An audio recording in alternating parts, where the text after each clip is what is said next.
सर्व सन्माननीय बुवांचं झालं असेल तर आपण या ठिकाणी सुरुवात करूया.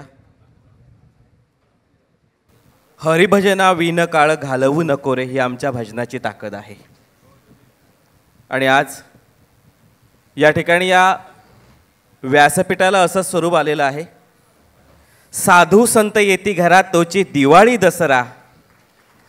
आणि या आज खऱ्या अर्थाने या मुंबई नगरीमध्ये दिवाळी दसरा आपण करतो आहोत. भजनाची परंपरा आपल्याला सामवेदापासून मिळते. स्कंद पुराणामध्ये सुद्धा भजनाचा उल्लेख केलेला आहे. अशा भजन संस्कृतीवर मंथन करण्यासाठी आणि कार्यशाळा घेण्यासाठी या ठिकाणी नामांकित बुवा ज्यांनी प्रचंड मोठं तपस्या या भजन क्षेत्रामध्ये केली त्या सर्व बुवांचं, वादकांचं आणि त्याचबरोबर भजन संवर्धन करणाऱ्या काही नामांकित मंडळींचं मी पुन्हा एकदा आपल्या सगळ्यांच्या वतीनं शब्दसुमनाने स्वागत करतो.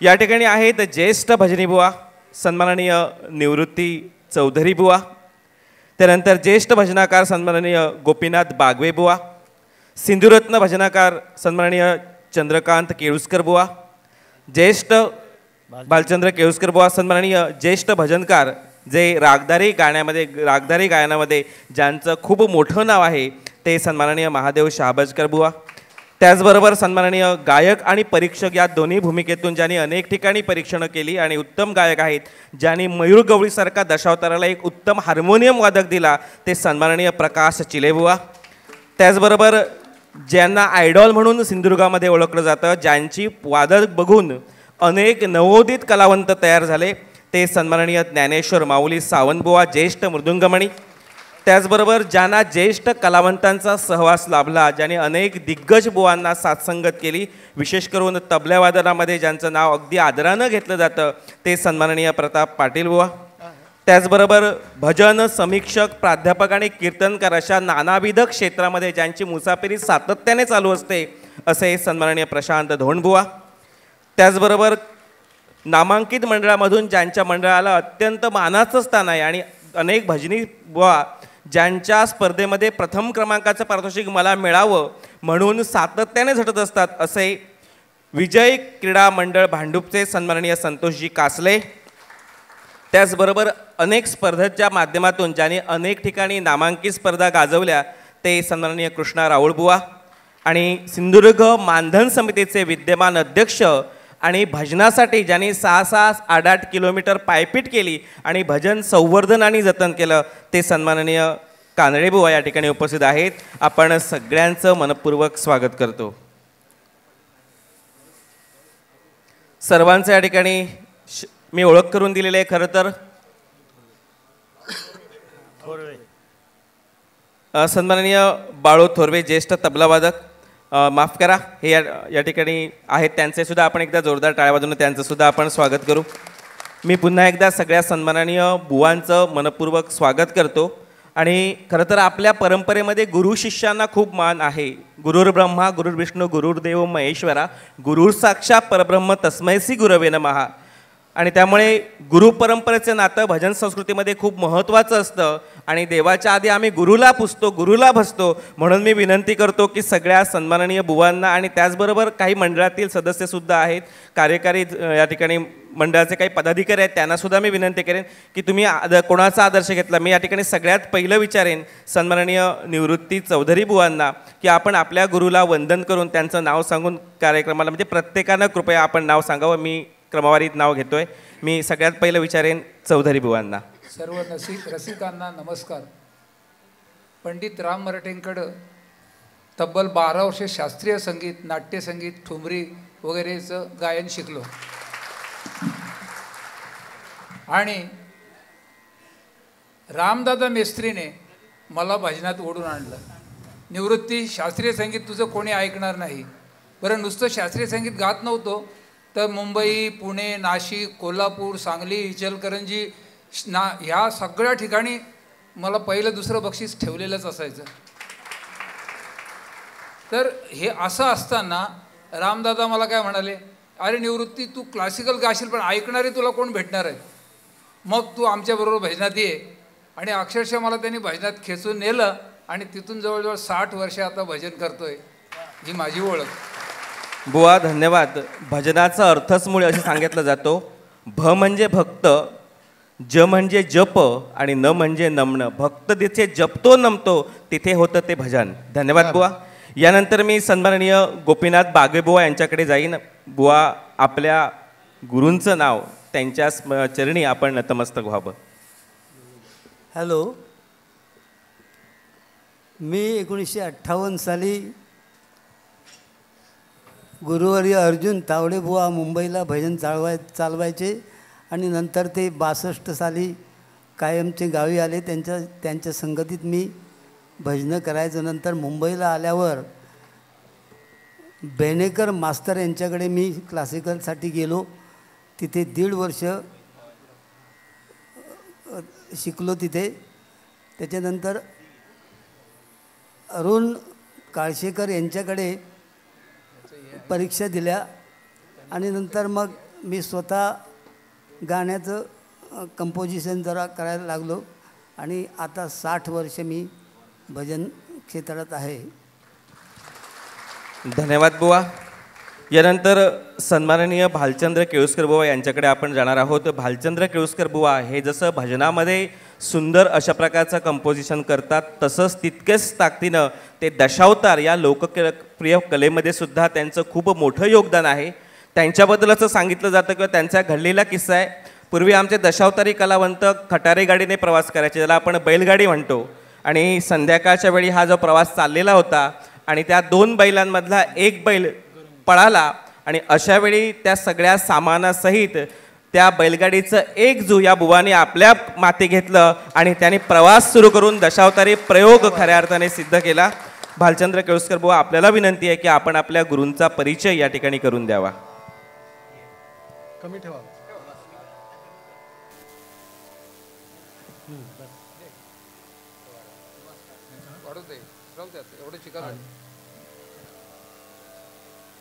ठीक आहे.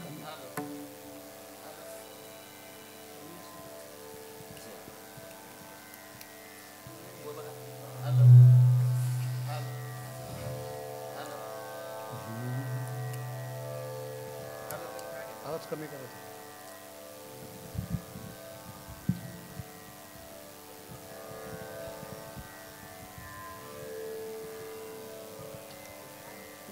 कमी करा. हॅलो, नमस्कार. मी संगीत कला ही आमच्या घरात उपजत आहे. माझ्या वडिलांना आवड होती, पण आमच्या घरात जे काय चालायचं मोडकं तोडकं भजन ते ऐकून ऐकून मला काही न शिकवता कोणीही पेटीतला साहसुद्धा न दाखवता पेटी उघडी असली की वाजवायचं. आणि असं असताना मी पेटी वाजवायला शिकलो आणि वडिलांकडून थोडेफार भजनाचे धडे घेतले. त्याच्यानंतर गाण्यासाठी मी राधाकृष्ण कानविंदे संगीत विशारद होते आणि कणकवलीचे बाळनाडकर यांच्याकडून धडे घेऊन गंधर्व विद्यालयाची परीक्षा वगैरे. आणि हार्मोनियमसाठी हरिभाऊ करवडे पाख्यात हार्मोनियम वादक होते. म्हणजे विद्यार्थ्यांच्या पुढ्यात बसल्यानंतर पेटी फिरून कधी वाजवली नाही त्यांनी. ते जी उलटी पेटी वाजवायची असा भादा मारून ते अजून मी मोठ्या मोठ्या गायकांना साथ केली ऑर्गनची तबले पेटीची, पण तशी पेटी मात्र मला अजून वाजवता येत नाही. एवढ्या तयारीचे होते. आणि फक्त मला 4 राग शिकवले की ते 4थ्या रागात त्यांच्या आयुष्याची भैरवी झाली आणि त्यांनीसुद्धा मला तोच जनमानस मंदिरात ही भैरवी शिकवली आणि त्यांच्या आयुष्याची भैरवी झाली. पण आशीर्वाद एवढे फळाला आले की परमेश्वर कृपेनं त्या भांडारात काही कमतरता नाही. असो, धन्यवाद.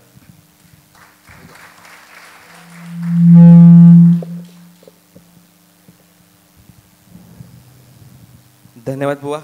यानंतर मी पुढच्या सन्माननीय बुवांकडे जातो. रागधारीमध्ये ज्यांचं खूप मोठं योगदान आहे, ज्यांनी रागधारी भजनामध्ये ज्यांना माहीर मानलं जातं असे महादेव शापजकर बुवा या ठिकाणी आहेत, ज्येष्ठ भजनकार. त्यांना विनंती आहे की आपण या ठिकाणी गुरुचं स्तवन करावं. रामकृष्ण हरी. पहिल्यांदा मी प्रथमतः तर आवाज बघा, आम्हाला हंबिंग होत आहे. Hello hello hello. Ramkrishna Hari. प्रथमतः तुम्हाला आमचे परममित्र भजन सम्राट लोकरेबुवा, हिरणबुवा, एकंदरीत त्यांच्या टीमला मी धन्यवाद देतो. अशा प्रकारचा कार्यक्रम हा महाराष्ट्रात पहिल्यांदा होत आहे, त्यासाठी तुम्हाला सगळ्यांना धन्यवाद. आमचे पर्टिक्युलरली भगवानबुवा असो, मी हबप महादेवबुवा शाबाजकर. तर भजन क्षेत्रामध्ये 50 वर्ष, 1984 ते 85 सालापासून आळंदी ते पंढरपूर पायीवारी, कट्टर वारकरी, पंढरपूर ते आळंदी पायीवारी, परतीचा प्रवास. महाराष्ट्रामधला एकमेव माऊलीचा भक्त मी असा आहे. पूर्ण महाराष्ट्रात, भारतात, कितीतरी परदेशात माऊलीची सेवा करण्याचा मला सौभाग्य लाभलं आणि बऱ्याच संस्थांमध्ये आहे. अखिल भारतीय संत साहित्य परिषदेचा मी नवी मुंबईचा अध्यक्ष आहे, वारकरी महामंडळाचा नवी मुंबईचा अध्यक्ष आहे आणि आम्ही कोळी समाजाचे असल्याकारणानं अखिल भारतीय कोळी समाज त्याचा मी राष्ट्रीय उपाध्यक्ष आहे. माझी परत आता परवाच 2 वेळा माझी राष्ट्रीय उपाध्यक्ष निवड झाली.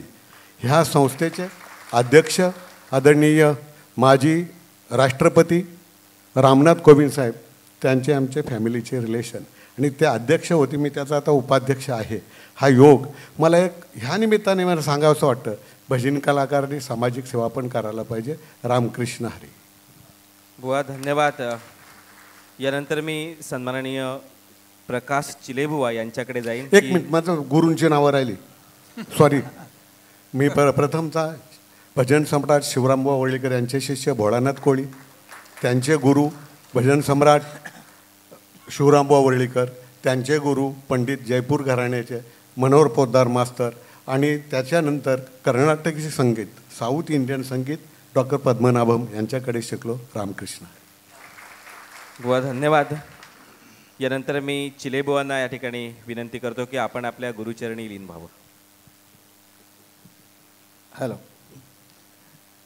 रामकृष्ण हरी आणि उपस्थित सर्वांना पहिला नमस्कार माझा.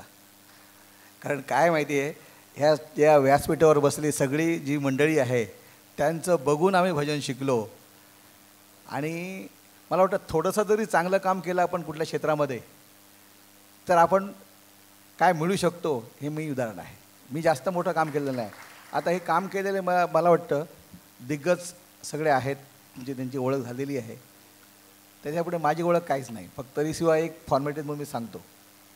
माझं लहानपणापासून घरातच संगीत आहे.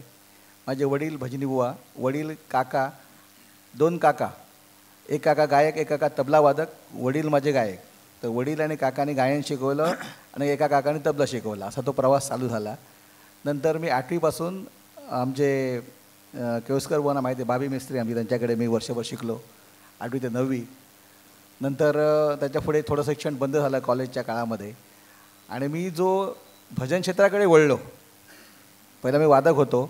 ते पहिला मी जो मुंबईत आलो तर मला वाटतं 92-93पासून मी भाऊंकडे पकवास शिकलो आहे आणि भाऊंच्याबरोबर बऱ्याच परशुराम बुवांची भजनं पण वाजवलेली आहेत. तरी ते माझे मुंडेकर बुवा समोर बसलेले आहेत, गुरुतुल्य आहेत, त्यांची भजनं मी वाजवलेली आहेत. भाईराणे बुवा आहेत. पहिला मी तबलजी नंतर पकवाजी झालो आणि नंतर मी भाऊ जेव्हा आमचे म्हणजे भाईंदरला गेले नंतर मी बाबल गुरुजींकडे गायन चालू केलं. मी जवळजवळ मला वाटतं 97-98चा काळ आहे. तिथून मी आजपर्यंतसुद्धा म्हणजे 22 वर्ष कंटिन्यू शिकलो मी त्यांच्याकडे. राजारामबुवा सुतार, बाबुलबुवा म्हणून प्रसिद्ध आहेत ते, आणि त्यांचे संस्कार जास्त पडले आणि आज जे भजन मी करतो तर त्यांचं सगळं आहे, म्हणजे गुरुजींचं आहे. आणि त्यानंतर मी पंडित मधुकरबुवा जोशी यांच्याकडे मी 3 वर्ष गेलो आणि नंतर मी त्यानंतर पंडित महेश कुलकर्णी यांच्याकडे शिकतो. आणि आत्ता म्हणजे चालू केलेलं आहे मला चौधरी बुवांचे चिरंजीव माझे मित्र आहेत उमेशजी. आता मला मॅडमकडे शिकायला बदलापूरला, हां, त्यांच्याकडे आता जायचा विचार आहे. तर ते चालू थोडं करतो आहे आता. आणि असा हा प्रवास करता करता मी परीक्षण करायला लागलो आणि परीक्षणामध्ये म्हणजे चांगलं होतं काम मी केलं आणि जे काय भजन क्षेत्रात थोडंफार काम केलं ते चांगलं आहे. ह्या चांगल्या कामामुळे मला आज इथे ह्या व्यासपीठावर बसण्याची संधी मिळालेली आहे. आणि अशा ह्या भजन संमेलनामध्ये आणि खरोखर मी सांगतो तुम्हाला की ही जी संकल्पना सुचली आहे, मला वाटतं आमचे भजन सम्राट लोकरे बुवा कासले बुवा ह्याच्या आत नाही आहेत इथे, प्रकृती बरी नाही म्हणून आले नाही मला वाटतं. हरियाण बुवा त्यांचे शिष्य आहेत. आमचे राजा दळवी आणि ही संकल्पना जी आहे ना तीच ऊर्जा देणारी आहे. आणि भारतातला भजन जे आहे ते भजन संमेलन हे पहिलं आहे.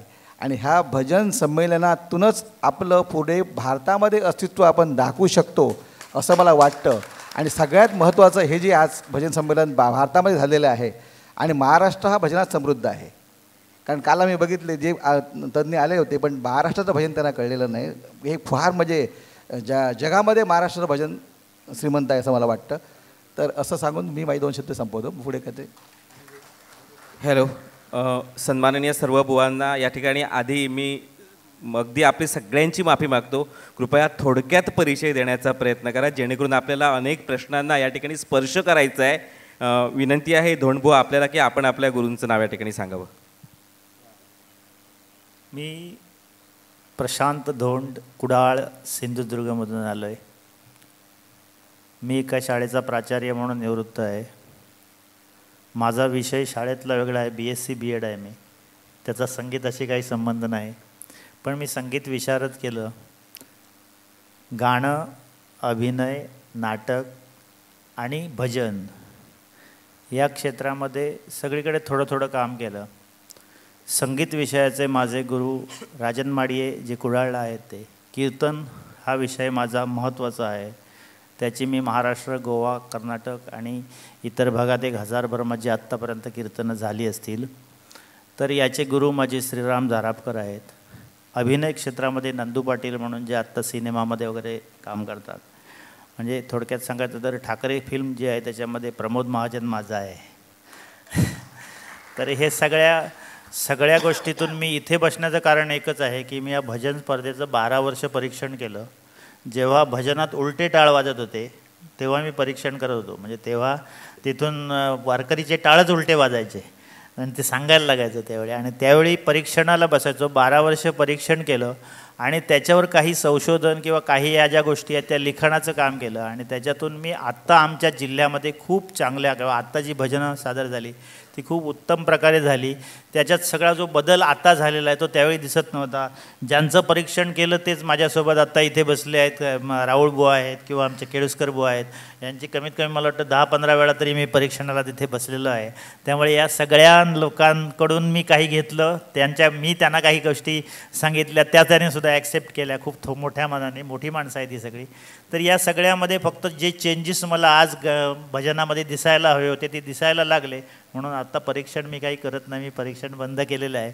फक्त आत्ता या ठिकाणी काल आणि आज मला बोलण्याची संधी मिळाली. काही महत्त्वाच्या गोष्टी ज्या आहेत त्या आपल्याला बोलता येतील म्हणून या ठिकाणी मला आयोजकांनी संधी दिली. त्याबद्दल मी त्यांचे आभार व्यक्त करतो. धन्यवाद. त्यानंतर सन्माननीय राहुल बुवा यांना विनंती असेल की आपण आपल्या गुरुचा या ठिकाणी नामोल्लेख करावा. नमस्कार. मी कृष्णा राऊळ, सिंधुदुर्ग, सावंतवाडी, कोलगाव या गावचा. मला लहानपणापासूनच भजनाची आवड भरपूर होती. मोठ्या मोठ्या बुवांचे म्हणजे परशुराम पांचाळ बुवा म्हणा, चंद्रकांत कदम बुवा, भजन भगवान लोकरे बुवा यांचे कॅसेटी ऐकून मी भजनं करायचो त्यावेळी. आणि त्यावेळी जे भजन करायचो आणि नंतर मी थोडं मला भजन म्हणजे जमायला लागलं भजन करायला. त्यावेळी मी स्पर्धेमध्ये जायला लागलो. त्यावेळी परीक्षकांनी म्हटलं की तू काहीतरी थोडं शिकलं पाहिजे, तुला अजून पुढे जायचं आहे तर शिकलं पाहिजे. म्हणून मग त्यावेळी मोठं नाव होतं भजनामध्ये आणि ते मला जवळ होते. असे माझे गुरु कृष्णा पवार कैलासवासी कृष्णा पवार यांच्याकडे मी भजन शिकलो. आणि त्यांनीच मला मार्गदर्शन केलं की तू एवढं भजन शिकतोय ते मी तुला भजन शिकवणार आहे, पण तुला शास्त्रीयसुद्धा शिकायचं आहे. म्हणून मी सावंतवाडीमध्ये निलेश मेस्त्री यांच्याकडे गेली 15 वर्ष शास्त्रीय शिकलो आणि तिथे विशारद झालो, संगीत विशारद. अशी मी माझा प्रवास सुरू ठेवला आणि भजनसुद्धा मी सुरू ठेवलं. धन्यवाद. यानंतर मी कानडेबुवा आपल्याकडे येतोय. आपण आपल्या गुरूंचा या ठिकाणी नामोल्लेख करावा. नमस्कार. मी संतोष कानडे. सन्मान्य माझे गुरुवर्य विजय परबबुवा यांचा मी शिष्य. भजन करत असताना 20 ते 25 वर्ष भजन करत असताना राजकीय क्षेत्रामध्ये प्रवेश केला त्यानंतर 3 वेळा सरपंच झालो, एकदा कणकवली तालुक्याचा सभापती झालो आणि आता सिंधुदुर्ग जिल्ह्याचा कलाकार मानधन समितीचा अध्यक्ष म्हणून काम करत आहे. धन्यवाद बुवा. यानंतर या ठिकाणी 2 वादक आहेत, अर्थात दिग्गज वादक आहेत. मी सन्माननीय माऊली सावंत बुवांना विचारतोय की आपण कृपया आपल्या गुरुचं नाव या ठिकाणी सांगावं. रामकृष्ण हरी चालू आहे, माझ्या वेळेस चालू झालो तो बरोबर. माझ्या वडिलांची मिराशिका देवा, तुझी चरण सेवा साधावया. आमच्या घरातच वारकरी परंपरा असल्यामुळे मी लहानपणापासूनच वारकरी भजन वाजवायला लागलो. ते वासुदेव सावंत, आम्ही त्यांना ओ म्हणायचो, काका आमचे वासुदेव सावंत बुवा. आणि त्याच्यानंतर मी शास्त्रीय वादनाचं जे कुदंसिंह घराण्याचे जे पखवाजामध्ये घराणी आहेत, कुदंसिंह घराणं, पानसे घराणं, नाथद्वारा घराणं वगैरे वगैरे, तर त्या कुदंसिंह घराण्याचा पखवाज शास्त्रीय घराण्यातला मी पंडित रामदासजी शर्मा यांच्याकडे शिकलो. बुवा धन्यवाद. यानंतर मी ज्येष्ठ तबलावादक थोरवे बुवा यांना विनंती करेन की आपण आपल्या गुरुचं नाव सांगावं. मी बाळू थोरवे, रामकृष्ण हरी. हे विश्वची माझे गुरु माऊलीच्या ओवीप्रमाणे मी भरपूर जणांकडे मला शिकण्याचा अनुभव आला. त्याच्यातले माझे प्रथम गुरु म्हटलं तर कोकणातले प्रसिद्ध तबलावादक पखवाजवादक विजय पालव, ज्यांनी चंद्रकांत बुवांना अख्ख्या आयुष्यभर साथ केली. आणि त्यांच्याकडे गुरु म्हणून मी फक्त काही काळ राहिलो नाही, तर बाकीचा काळ भावभावाचे संबंध असल्यासारखे आमचं नातं होतं. त्यानंतर मी तबला शिकलो. परत ओंकारनाथ गुलवाडी, ते माझ्याबरोबर ऑफिसमध्येच काम करत असल्यामुळे त्यांच्याकडे तबला शिकलो. आणि पखवाज मला शिकवलं ते आज तुम्ही सगळेजण म्हणजे की ज्यांना ख्यातनाम पेटी बनवतात असे बेनगुडे, दशरथ बेनगुडे, त्यांनी मला पखवाज शिकवला. ते आळंदीतले अतिउत्कृष्ट पखवाज वादक म्हणजे डवरीबाबांचे शिष्य, त्यांच्याकडे मी पखवाज शिकलो. आणि तबला आणखीन एका माणसाने मला शिकवला थोडा काळ, की अरविंदजी मुळगावकर. अरविंद मुळगावकरांकडे थोड्या काळ होतो मी. आणि मला दोन्ही अंगाचं माहिती असल्यामुळे माझे जर आद्य गुरु जर सगळ्यात महत्त्वाचं म्हटलं तर खाशाबुवा कोकाटे, भजन क्षेत्रातले फार दिग्गज मोठं नाव आमच्या पश्चिम महाराष्ट्रातलं. आणि मी दोन्ही साईडला भजनाच्या साथी संगती करत होतो. म्हणजे पश्चिम महाराष्ट्रातले ना बबन माने वगैरे किंवा असे बरेच मोठे भजनकार, तुकाराम शिंदे वगैरे, ह्या लोकांना सर्वांना साथ करण्यात. आणि कोकणात तर माझ्या माहितीप्रमाणे जवळजवळ 80 ते 90% बुवा माझ्या संगती वाजवण्याचा प्रसंग आला. आमचे गोसावी बुवा बसलेत, त्यांच्याबरोबर पण मला वाजवण्याचा प्रसंग आला. आणि कॅसेट क्षेत्रात मला भरपूर लोकांनी, कोकणातल्या लोकांनी माझ्या वाजवण्याचा प्रसंग आला. असा मी बाळू थोरवे, रामकृष्ण हरी. धन्यवाद. धन्यवाद बुवा. बुवा कोकणातली माणसं फणसासारखी काटेरी असली तरी आतून गोड असतात. यानंतर मी या ठिकाणी आयोजक म्हणून असलेले संतोष कासले यांना विचारेन की तुम्ही कोणाची प्रेरणा घेऊन या कला क्रीडा क्षेत्राकडे वळलात? हॅलो. प्रेरणा मला विजय क्रीडा मंडळाने दिली. वास्तविक मी एका सरकारी नोकरीत होतो आणि त्या माध्यमातून काम करत असताना विजय क्रीडा मंडळ या संस्थेची स्थापना जेव्हा झाली तेव्हा लोकांनी विश्वास टाकला की आपण हे काम करूया. आणि भजन क्षेत्राबद्दल सांगूया, कारण वेगवेगळेच उपक्रम आहेत, ते सांगायला गेलं तर बराच वेळ जाईल. परंतु भजन क्षेत्राबद्दल सांगतो. एकाने असं सुचवलं, स्वतंत्र चोराने असं सुचवलं की भजन स्पर्धा व्हायला पाहिजे 1994 साली. मग कैलासवासी भजन सम्राट सन्माननीय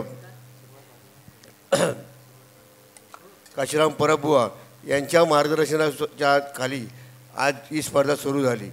आणि या व्यक्तीचं एक सांगू इच्छितो की त्यांनी कधीच स्वतः परीक्षक बसतो म्हणून काही सांगितलं नाही. नेहमी मग ते बागवे बुवा असू देत, सुरुवातीला मराळ बुवा असू देत, सावंत गुरुजी असू दे, अशा दिग्गज लोकांना त्यांना परीक्षक म्हणून बसवलं. सद्यस्थितीत वाळवे बुवांच्या मार्गदर्शनाखाली आणि दुसरे दळवीजी गुरुजी आहेत त्यांच्या माध्यमातून ही स्पर्धा चालू आहे. गेली 31 वर्षे ही स्पर्धा सातत्याने चालू आहे. आणि म्हणूनच उगाने या क्षेत्रात आलो आहे. पण एक वेगळं समाधान, कारण एवढं मोठं व्यासपीठ आपण दिलं, आपला शतशः आहे. धन्यवाद.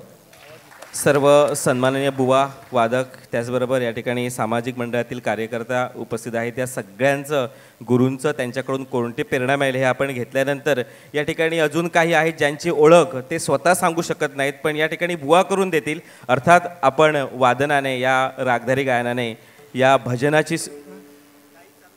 रामकृष्ण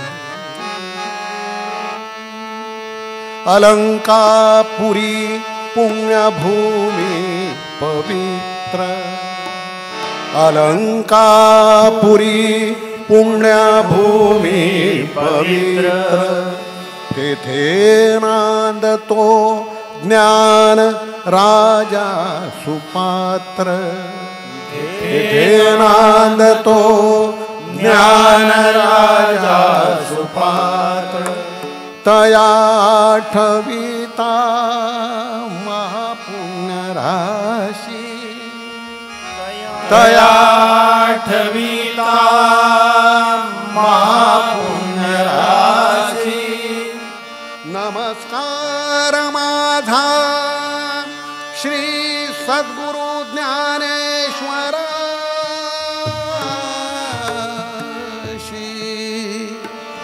नमस्कार माझा श्री सद्गुरु ज्ञानेश्वर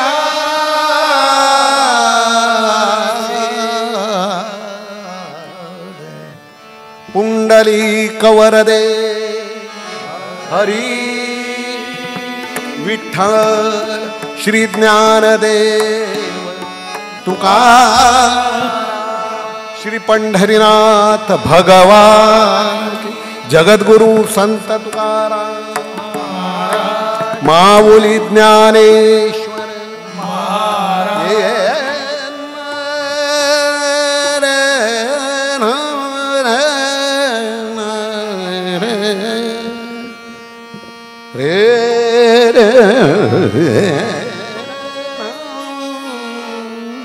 जय जय राम राम कृष्ण हरि जय जय राम कृष्ण हरि जय जय राम कृष्ण हरि जय जय राम कृष्ण हरि जय जय राम कृष्ण जय जय राम कृष्ण हरि जय जय राम कृष्ण हरि राजा राम कृष्ण हरि राजा राम कृष्ण हरि राजा राम कृष्ण हरि राजा राम कृष्ण हरि राजा राम कृष्ण हरि जय जय राम कृष्ण हरि जय जय राम कृष्ण हरि जय जय राम कृष्ण हरि राजा राम कृष्ण हरि राजा राम कृष्ण हरि जय जय राम कृष्ण हरि जय जय राम कृष्ण हरि जय जय राम कृष्ण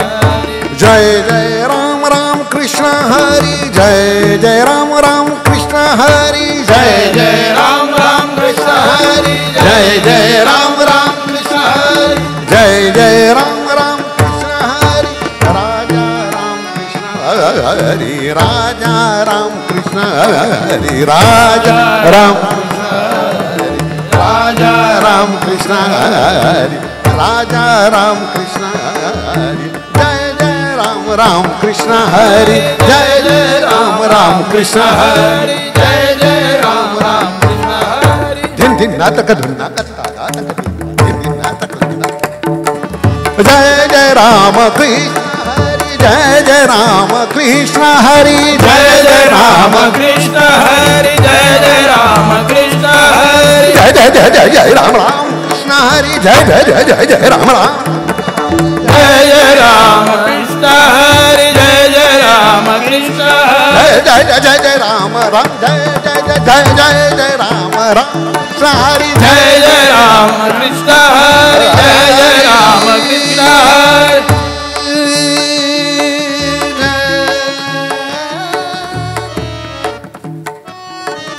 जय जय राम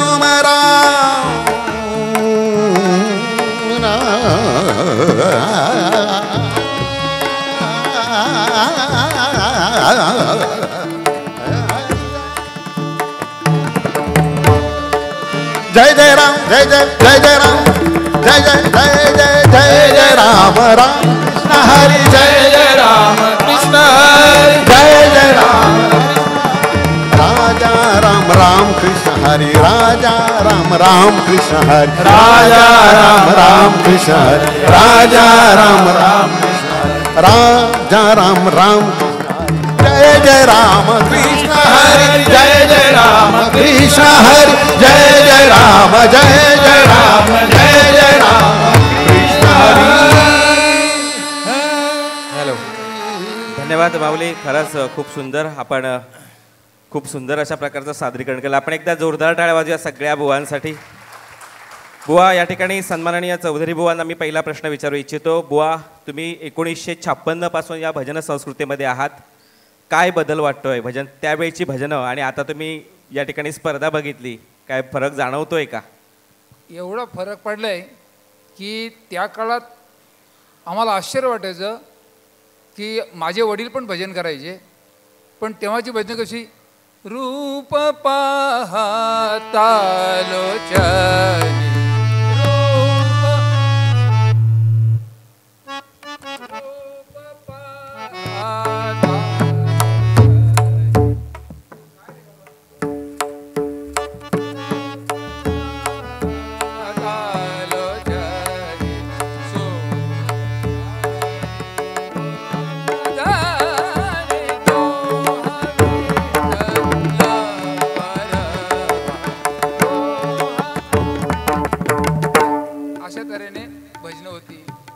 कोणाला येत नव्हता, अंदाजे सगळे ठेके करायचे. जेव्हा ही मुंबईवरून मंडळी आली तेव्हा मग त्यांना ते तबल्याचे बोल, पखवाजाचे बोल शिकवलं. तोपर्यंत अंदाजे सगळं चालायचं. बुवा, धन्यवाद. त्या काळची भजनं आपण बुवांच्या माध्यमातून ऐकली. मी या ठिकाणी सन्माननीय गोपीनाथ बागवे बुवा, जे ज्येष्ठ भजनकार आहेत आणि ज्यांनी अध्यात्मक जी प्रेरणा आहे किंवा अध्यात्म जे आहे ते खऱ्या अर्थाने भजनातून मांडलं. बुवा, सध्याची भजनं आपण बघतात, भजन संस्कृती खऱ्या अर्थाने फुलते आहे. आपण ज्येष्ठ बुवा म्हणून याच्याकडे कसं बघता? नमस्कार. पहिला, नवविधा भक्तीपैकी 2 भक्तीचे अधिकारी इथे उपस्थित आहेत. तुम्ही पहिल्या नंबरचे अधिकारी. श्रवण भक्ती आणि कीर्तन भक्ती आम्ही गाणारे.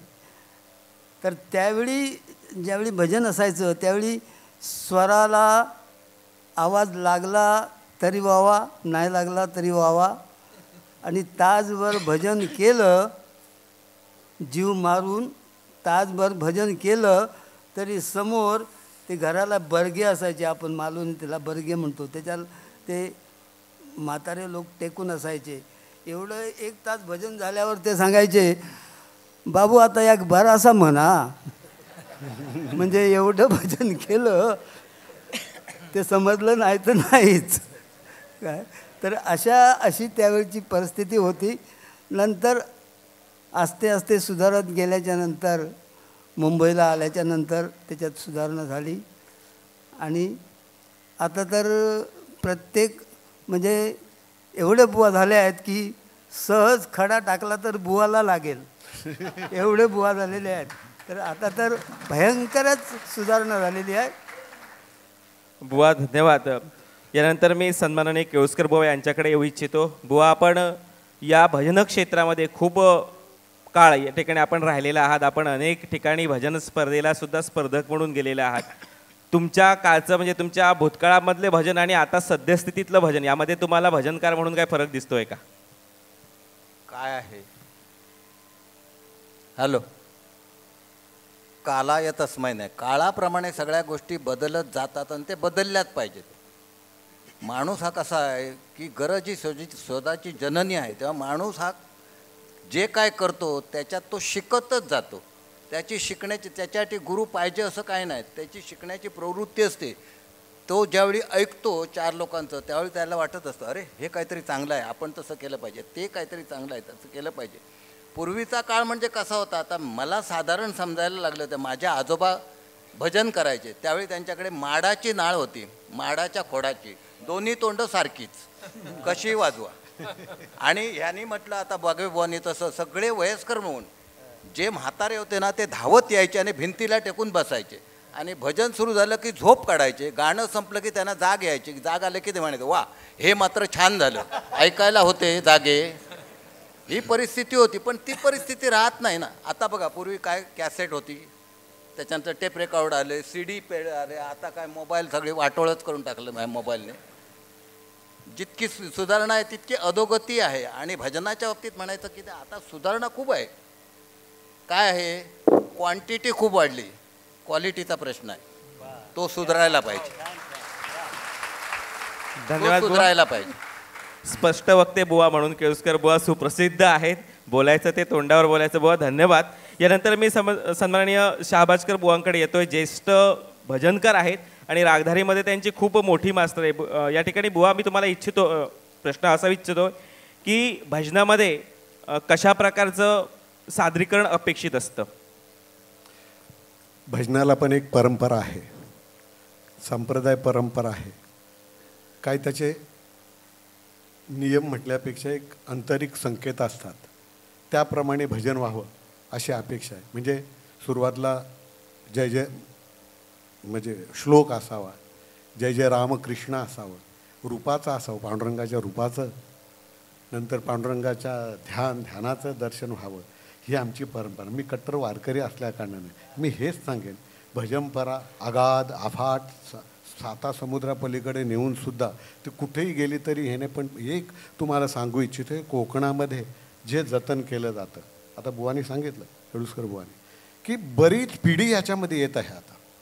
चांगलं शिकून ते पखवा जे असतील, तबल जे असतील, गाणारे असतील, बऱ्यापैकी पिढी येते.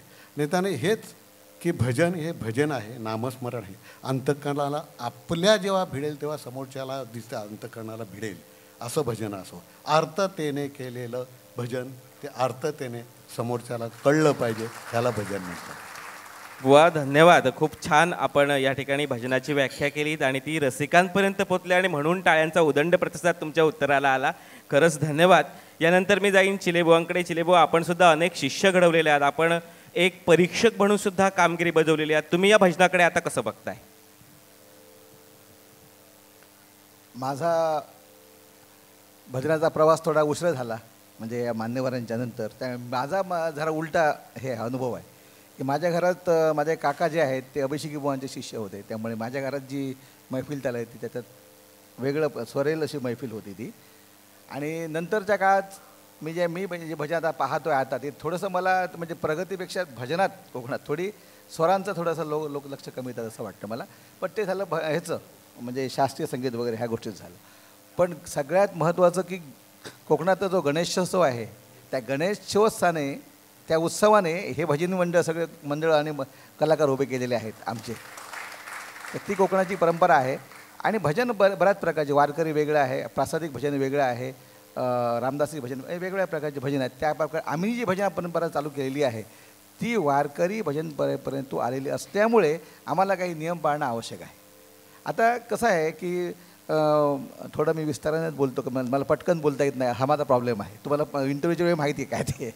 तर काय झालं की आमच्यामध्ये जे काही म्हणजे असं जे समजा आपण चुकीचं म्हणतो त्यांना त्यांचा दोष नाही, कारण मूळ त्यांना ते भजन कळलेलं नसल्यामुळे तसं होतं. ते अनावादानं होतं. कोणाला काय म्हणजे वाईट करायचं नसतं आणि त्यांना पण आपलं चुकतं हे कळत असतं. मेन एक आहे की प्रत्येक भजनी बुवाने, माझं अशी विनंती आहे ह्याच्यातनं की परीक्षण करता बघितलं. आता मगाशी सांगतोय शेवटचं भजन होतं, त्यांनी काय सांगितलं की जनार्दन महाराजांचा अभंग आहे, स्वामींचा अभंग आहे. जनार्दन स्वामींचा अभंग नाही, तो नाथ महाराजांचा अभंग आहे. एका जनार्दनी असं त्याचा शेवटी आहे. एका जनार्दनी म्हणजे एकनाथ महाराजांनी आपल्या गुरुच्या नावावर तो अभंग लिहितात असं आहे ते. पण हे त्यांनी म्हटलं, ते त्यांनी अज्ञानानं म्हटलेलं आहे. पण निदान आपण जे गातो भजनामध्ये त्या अभंगाचा अर्थ आपल्याला त्याच्याविषयी आपल्याला माहिती असावी. आणि मला तर असं वाटतं की जेवढे इथे उपस्थित भजनी बुवा आहेत त्यांनी आपल्या घरामध्ये ज्ञानेश्वरी आणावी, ती वाचावी. ज्ञानेश्वरी गाथा हे 2 ग्रंथ ज्या भजनी बुवांच्या घरात नाहीत त्यांना भजन करणं मुश्किल आहे असं मला वाटतं. 2 ग्रंथ तुम्ही आणले आणि नुसते आणून ठेवले म्हणून नाही, थोडे वाचलं. आणि मीही तसाच होतो, पण ज्यावेळी हे मला समजा मी सांगितलं माझ्या गुरुने की ते ज्ञानेश्वरी वाच मग कळेल तुला भजन काय ते वाचता वाचता वाचता आम्हाला भजन गायला लागलं, म्हणून आम्ही कंट्रोलमध्ये आलो. तसंच मला वाटतं जर ज्ञानेश्वरीचं वाचन प्रत्येकाने बुवाने आमच्या केलं, ॲटोमॅटिक भजन क्षेत्रामध्ये सुधारणा होईल आणि ते सगळं भजन म्हणून ते. धन्यवाद बुवा. यानंतर मी सन्माननीय धोंडबुवा यांच्याकडे जातोय, जे कीर्तनकार आहेत आणि भजन संस्कृतीचा सांभाळत आहेत. बुवा, भजनामध्ये जे आपण गीत घेतो किंवा भजन आपण करतो आणि तुमचं कीर्तनामधील भजन याच्यामध्ये काय फरक आहे का? भजन आणि कीर्तन ही खरं तर थोडी अवघड कला आहे. याचं कारण असं आहे की कीर्तनामध्ये तुम्हाला संगीत यायला लागतं, अभिनय यायला लागतो, संस्कृत यायला लागतं, मराठी यायला लागतं, हिंदी यायला लागतं, सगळ्या भाषा यायला लागतात. आणि प्रेझेंटेशन हा जो भाग आहे, हा प्रेझेंटेशन तुम्हाला सगळ्यांच्या समोर उभं राहून प्रेझेंटेशन करायचं असतं. गायक जो आहे, मैफिल आहे, याच्यामध्ये आपल्याला म्हणजे भजन हे फक्त एका अंगाने आपल्याला गाणं चांगलं असलं आणि तालाचं ज्ञान असलं तर भजन करता येईल. परंतु कीर्तनासाठी या सगळ्या गोष्टी आवश्यक असतात आणि कीर्तनामध्ये साकी, आर्या, दिंडी अशा खूप प्रकार गायनाचे आहेत. परंतु भजन हा जो प्रकार आहे, ह्या भजनामध्ये म्हणजे स्पेशली त्याच्यावर फोकस करून विशेष म्हणजे महत्त्वाचं काय की कीर्तनातलं गायन जे आहे, कीर्तनात गाणं येतं म्हणून खूप गायचं नाही आहे. आता अलीकडे तेच व्हायला लागलं की आपल्याला काय होतं की कीर्तनात आमच्यासारखे गायक जे आहेत ते मटेरियल कमी पडायला लागलं की गाणं जास्त व्हायला लागतं. तसं नाही होत. परंतु मुळातच कसं आहे की या सगळ्या गोष्टीमध्ये सगळ्याचा बॅलन्स सांभाळायला लागतो. गाणं किती पाहिजे, बोलणं किती पाहिजे, विनोद किती पाहिजेत. कीर्तन म्हणजे विनोद नव्हे, कीर्तन म्हणजे गाणं नव्हे, कीर्तन म्हणजे केवळ कथा नव्हे, तर शेवटी आपल्याला काहीतरी त्याच्यातून एक आउटपुट शेवटचं काढायचं असतं. मी 2 तास किंवा 2.5 तास बोलल्यानंतर मी समोरच्या श्रोत्यांना काय दिलं याचा विचार आपल्याला करायला लागतो आणि त्या दृष्टिकोनातून कीर्तन ही वेगळी परंपरा आहे. परंतु मगाशी काल आपण सांगितलं, कालसुद्धा मंचावरून मी या सांगितलं की सगळ्याचा आत्मा हा भक्ती आहे. त्याच्यामुळे भक्तीशी जोडणं जाणं हे कीर्तन आणि भजनातूनच शक्य आहे. म्हणून भजन आणि कीर्तन या 2 गोष्टी या भक्तीशी, देवाशी जोडणाऱ्या कला आहेत. आणि देवाशी जर जोडायचं असेल तर त्याच्याच अनुषंगे तुम्ही आता बोललात म्हणून मला माझ्या काही गोष्टी लक्षात आल्या त्या बोलून जातो की आपण कालपासून भजनं ऐकतोय. इथे खूप चांगल्या तयारीने लोक मांडत आहेत भजन. पण याच्यामध्ये एक सगळ्यांना सांगायचं इच्छा आहे माझी अशी की या सगळ्यामध्ये भक्ती कुठे कमी होते आहे का याचा विचार मात्र व्हायला हवा. कारण याचं असं आहे की चाली असू देत, तुम्ही नोटेशन्स असू देत किंवा इतर सगळं असू देत, आपल्या गळ्याची तयारी असू दे, वादकांची तयारी असू दे, या सगळ्याबरोबर, कारण भजनामध्ये भजन ही सांघिक कला आहे. त्याच्यामध्ये गायकाला, वादकाला, झांजवादकाला, टाळवादकाला, कोरसाला, चकीवादक आपण म्हणतो, झांजवादक म्हणजे चकीवादक आमच्याकडे म्हणतात त्याला, आणि ती झुंजरी असते त्याला, त्या सगळ्यांना महत्त्व आहे. त्या सगळ्यातून सगळ्याचे स्वर आपण जे आहे हे इथे तबला लावतोय. पखवाज अगोदर का मी मगाशी जे म्हणालो ते पखवाज अगोदर तबला लावलाच जात नव्हता. म्हणजे चतुर्थीच्या पहिल्या दिवशी तबला लावून आणायचे आणि 11 दिवस वापरायचे. मग त्याच्यानंतर काय झालं की स्पर्धेला आल्यानंतर आम्ही सांगायला लागलो तबला लावला का, याला गुण द्यायला लागलो. म्हणून लोक घराकडून तबला आणून लावून आणायचे आणि मग तिथे बुवांच्या समोर, परीक्षकांच्या समोर आपल्याला दाखवलं पाहिजे. म्हणजे एकदा वर आणि एकदा खाली हातोडा मारायचा, म्हणजे तो लावलेला तबला पण हलायचा, अशी अवस्था व्हायची. पण आत्ता ते नाही आहे. मुळातच तबल्याचा स्वर, तुमच्या गाण्याचा स्वर, टाळाचा स्वरसुद्धा हा मॅच करायला लागतो. टाळाचा स्वरसुद्धा काळी 1, काळी 2, काळी 3, काळी 4 याच्यामध्ये बसून जर तुम्ही सगळ्या वाद्यांचे स्वर एकत्र केले तर एकत्र सगळ्या वाद्यांचं समस्वरण, ज्याला आपण रेझोनन्स आपण म्हणतो, त्या सगळ्या वाद्यांचा आणि आपल्या आवाजाचा रेझोनन्स जर एकत्र आला तर त्याच्यातून नादब्रह्म निर्माण होतो. आणि तो नादब्रह्म जो आहे तो तुम्हाला परमेश्वराप्रत नेण्यासाठीच मदत करतो. आणि त्याच्यासाठी आपोआप आपले भजनामध्ये डोळेसुद्धा केव्हा तरी बंद होतात आणि आपलं गाणं सुरू राहतं. ह्याला नादब्रह्म असं म्हणतात. आणि तो तुम्हाला फक्त आणि फक्त या सगळ्या तयारीनिशी, म्हणून भजन ही सांघिक कला आहे. संघाने एकत्र बसून अनेक वर्ष, अनेक महिने मेहनत करून जेव्हा भजन बसवलं जातं तेव्हा त्याला एक विशिष्ट दर्जा प्राप्त होतो. आणि तो दर्जा आमच्या केवळ आणि केवळ, काल मला सुद्धा इथे सांगता आलं नाही, केवळ आणि केवळ कोकणामध्ये, विशेष करून सिंधुदुर्गमध्ये मी सांगेन की या सगळ्या कलेचं जे आगार आहे ते आमच्याकडे आहे आणि आम्ही अनेक कलाकार, आत्तासुद्धा अजित गायला बसेल, तो सुद्धा आमच्याकडून माझा मित्र आहे, तो चांगला खूप लहानपणापासून त्याचं म्हणजे तो लहान असतानासुद्धा आणि मी सुद्धा अगदी तरुण असतानापासून त्याचं गाणं ऐकतो आहे. पण खूप छान गाणं आणि खूप छान गोष्टी करता येतात आणि अनेक गायक वादक तयार झालेले आहेत. आत्ता कालची भजनं सगळी ऐकल्यानंतर माझ्या लक्षात आलं की भजन आत्ता काय बाकीच्या गोष्टी सांगण्याची गरज नाही, टाळ उलटे वाजवू नका, स्वर लावा वगैरे नाही. आता चेंजेस काय करा तर भक्ती त्याच्यात जरा जास्त कशी येईल ते बघा. भक्तीपासून आपण कुठेतरी दूर जातो आहे आणि मी प्रेझेंट करतो आहे. मुळातच कुठल्याही स्पर्धेसाठी गेल्यानंतर किंवा मंचकावर प्रेझेंट करताना मला किती समाधान मिळालं उतरल्यानंतर हे बघितलं की आपला नंबर नक्की येणार आहे. लोकांना काय आवडलं किंवा मी काय दिलं हे याच्यामध्ये आपण जर गुंतलो तर आपल्याला समाधान त्याचं मिळणार नाही. या सगळ्या कलेमध्ये आत्मिक समाधान आपल्याला मिळवता येतं. ते मिळवलं तर आपोआपच स्पर्धेलासुद्धा टिकता येतं आणि नव्हे परमेश्वराप्रत जाण्याचा हा मार्ग अत्यंत सोपा आणि सुंदर असा मार्ग आहे. धन्यवाद बुवा, धन्यवाद. यानंतर मी कृष्णा राऊळ बुवा आपल्याकडे येतोय. तुम्ही अनेक स्पर्धा केलेल्या आहात. आता 2 दिवस तुम्ही या कार्यक्रमाचा आस्वाद घेतात. तुम्हाला भूतकाळ तुमचा आठवला का? हो,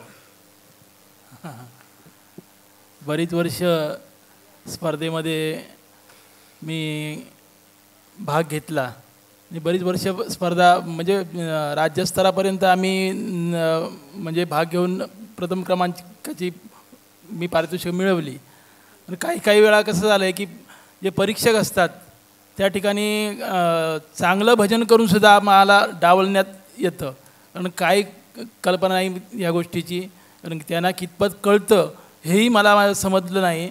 काही वेळा अशा गोष्टीसुद्धा झाल्या आहेत की ज्यावेळी आमचा नंबर असेल म्हणजे 1 नंबर पाहिजे किंवा 2 नंबर पाहिजे त्या ठिकाणी आम्हाला कुठचंच बक्षीस मिळत नाही. आणि त्याच्यामुळे जे परीक्षण जे करत आहेत त्यांनी सुद्धा त्याचा विचार करावा अशी मी एक स्पर्धक म्हणून त्यांना विनंती करतो. नक्की आपण तुमचा मुद्दा घेऊन पुढे जाणार आहोत. तत्पूर्वी मी या ठिकाणी कानडे बुवा तुम्हाला विचारतोय की तुम्हाला काय वाटतं या भजन संस्कृतीबद्दल?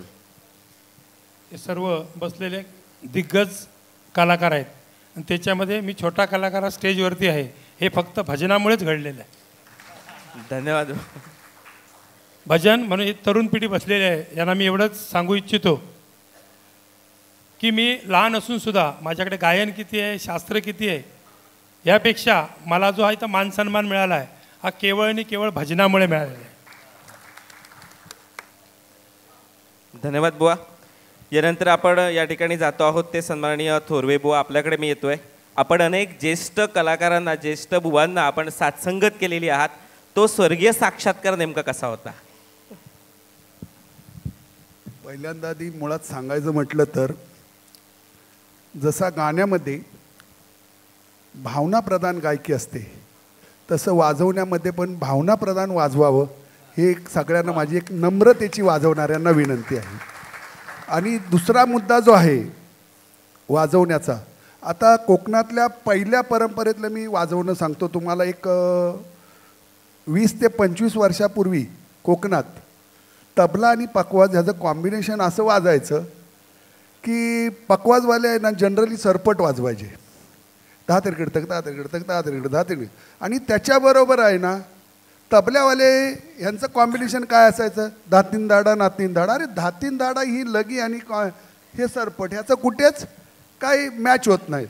आणि त्याच्यामुळे ते कॉम्बिनेशन बदलण्यासाठी माझे परममित्र, मी मोठेपणा माझा सांगत नव्हे, माझे परममित्र दिनकर भगत आज उपस्थित आहेत इथे समोर, यांनी आणि मी 20 वर्षापूर्वी आम्ही दोघांनी जे कल्पना केली आणि वाजवण्याचा बदल करूया, बघूया आपला बदल कितपर्यंत लोकांना भावेल. आणि त्याची आम्ही सुरुवात जी केली त्याची सुरुवात ती लोकरेबॉनच्या भजनात आम्ही दोघांनी सुरुवात केली. आणि तिथून आम्ही जो त्यांचा जो टक्चर होतं पहिल्यांदा वाजवण्याचं, ते कदमबुवांचा संपूर्ण बाज घेऊन भजन करत होते. परंतु त्यांना संपूर्णरित्या त्यांचं वाद्याचं जे टक्चर आहे ते दिनूला घेऊन मी संगती दिनू सतत असायचं आणि दिनूला घेऊन आम्ही कॅसेटच्या माध्यमातून हे करून सगळं म्हणजे अनेक तालामध्ये भजन बनवली. त्यासाठी आम्हाला खरोखर सांगतो की प्रमोद दीक्षितांचं मोठं सहकार्य लाभलं. कळालं की नाही, स्वर्गवासी फार म्हणून आमचे गुरुजीच म्हणावे लागतील. मी पहिला सांगितलं की विश्वजी माझे गुरु, त्याप्रमाणे. आणि लोकरे बुवांनी पण ते आम्हाला एवढं उत्कृष्ट, आम्ही 2-2 दिवस कधी कधी 1-1 दिवस तर मी त्यांच्या घरीच राहिलेलो आहे. बुवा आपले पूर्ण झाल्याशिवाय आज उठायचं नाही आपण इथून. परत भारुडाची आम्ही कल्पना केली. भारुडामध्ये पण भारूड तुमचं जिवंत दिसलं पाहिजे, कोकणातलीच परंपरा आहे भारूड. मग त्याच्या ज्या चाली येतात भारुडाच्या, त्या चाली पण आहे ना प्रसंगानुसार असाव्यात. आता तुम्ही सांगा करुणे पर प्रसंग आहे आणि त्याला जर आपण म्हणलं सजने ग भुललो मी, आता ते चालेल का सांगा? नाही चालू शकत. त्यासाठी तो प्रसंग तिथे अवलंबून हे करण्यासाठी बुवांचं माझी चर्चासत्र असायची. बुवांना बोलायचं नाही आपण हे असं असं करूया. पूर्ण मराठी चाली घेतल्या आणि वाद्यातला फरक आणि दिनू आणि मी करून करून करून हळूहळू मग गोसावी बुवा वगैरे आणि आता सर्व लोक त्या पद्धतीने वाजवताना बघतोय. मला खूप खूप अभिमान आहे. धन्यवाद सगळ्यांचं, मी आभारी आहे. फक्त वाजवताना गाणाऱ्यासाठी वाजवतो हे एक लक्षात ठेवा. तुमच्यासाठी वाजवू नका, गाण्यासाठी मी वाजवतोय. मग गाणाऱ्याला काय पोषक पाहिजे, गाणाऱ्याला जे पोषक पाहिजे ते तुमच्याकडून मिळालं पाहिजे. ते जर तुमच्याकडून मिळत नसेल तर तुम्ही साथ संगत करू शकत नाही.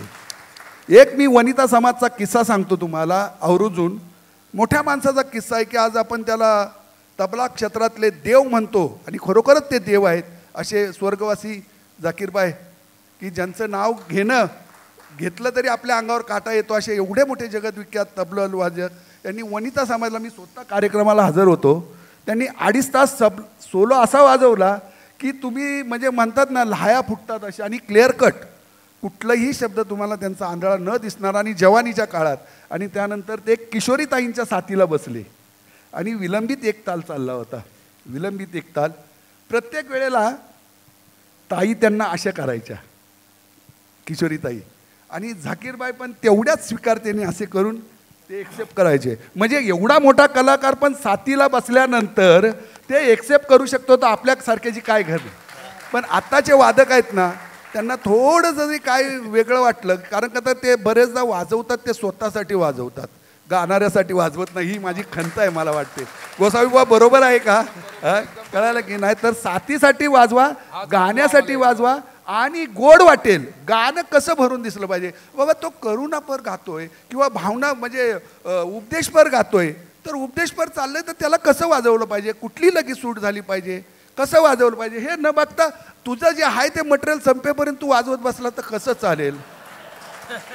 आणि त्याने तेच नव्हे तर सांगायचा मुद्दा म्हटलं तर त्यांच्या गाण्याकडे त्यांनी बिचाऱ्याने अगदी स्वर लावतायत गोड आणि इकडून ह्याचं धाधीन दादरगड दादरगड. अरे कशाला पाहिजे, तू साधा वारकरी ठेका लाव ना. दमदार ठेक्यात पण मजा असते हे तुला अजून कळालंच नाहीये. थँक्यू. माऊली सर बोला. धन्यवाद. मी अंतर अर्थात माऊली सावंत बुवा आपल्याकडे येतोय अशी बऱ्याच बुवांची ओरड आहे. अर्थात बऱ्याच बुवांची की विशेष करून तुम्ही या ठिकाणी पखवाज वादक मृदुंग म्हणून बसलेले आहात, त्यांचे प्रतिनिधी म्हणून या ठिकाणी बसलेले आहात. बऱ्याच वेळा मृदुंगमणी किंवा पखवाज वादक जे असतात ते या बुवांनी म्हटल्याप्रमाणे भजनासाठी वाजवत नाही, ते स्वतःसाठी वाजवतात असा आरोप आहे. तुम्ही याला कसं काय उत्तर द्याल? त्यांनी सगळंच सांगितलंय, खरंच सांगितलंय ते की आणि मला बोलायची गरजच नाही. जे मला बोलायचं होतं तेच बाळूने सांगितलंय, जे मला बोलायचं होतं ते. पण एवढंच सांगेन मी की ठेका स्वच्छ असावा. उगाच काय होते काय वेळेला बुवा ताना मारत असतात, गायकी करत असतात, सरगमी ताना मारत असतात. आम्ही इकडे आमच्या हाताला खाज येते की म्हणजे दादरीकडे दादरीकडे दादरीकडे काही वाजवतो आणि मग तुमचा 6 येईल तेव्हा आमचा 10 येतो. म्हणजे असं नसायला पाहिजे. कारण मग त्याच्यामध्ये काय होते की त्यांचंही काय समजत नाही, आम्ही मापात वाजवतो काल सम काहीच समजत नाही. तुमचा जेव्हा 6 येणार तेव्हा आमचा 10. नाहीतर ते मग तेव्हा वाट बघत राहतात की आमचा तिटकत गतिगणं 10 तिटकत गतिगणं 10, आमचा 10 येईल तेव्हा त्यांचा 6 येतो, असं होते. पण जर मापातलं शास्त्रीय भजनाचा अभ्यास जर अनुभव घ्यायला गेला ना तर बाळूने सांगितलं तेच बरोबर आहे की आपण ठेकाबद्ध राहावं, स्वच्छ राहावं. कारण आमच्या पांचाळ बुवांनी ना आम्हाला हेच शिकवलं. माझा जरा तरी जोरात 10 झाला ना, मी बारीक होतो, मी शिकून नव्हती तेव्हा, माऊली तब्येतीत वाजव आपल्या, हो असे म्हणायचे बुवा, आहे की नाही. मला बिलकुल अभ्यास तुमचा किती असू दे, तुमच्याकडे 100 पर्ण असू दे, 100 मुकडे असू दे, तुम्ही ठेकाबद्ध वाजवा. आपला 2 नंबर आहे ना, 2 नंबरला राहा ना.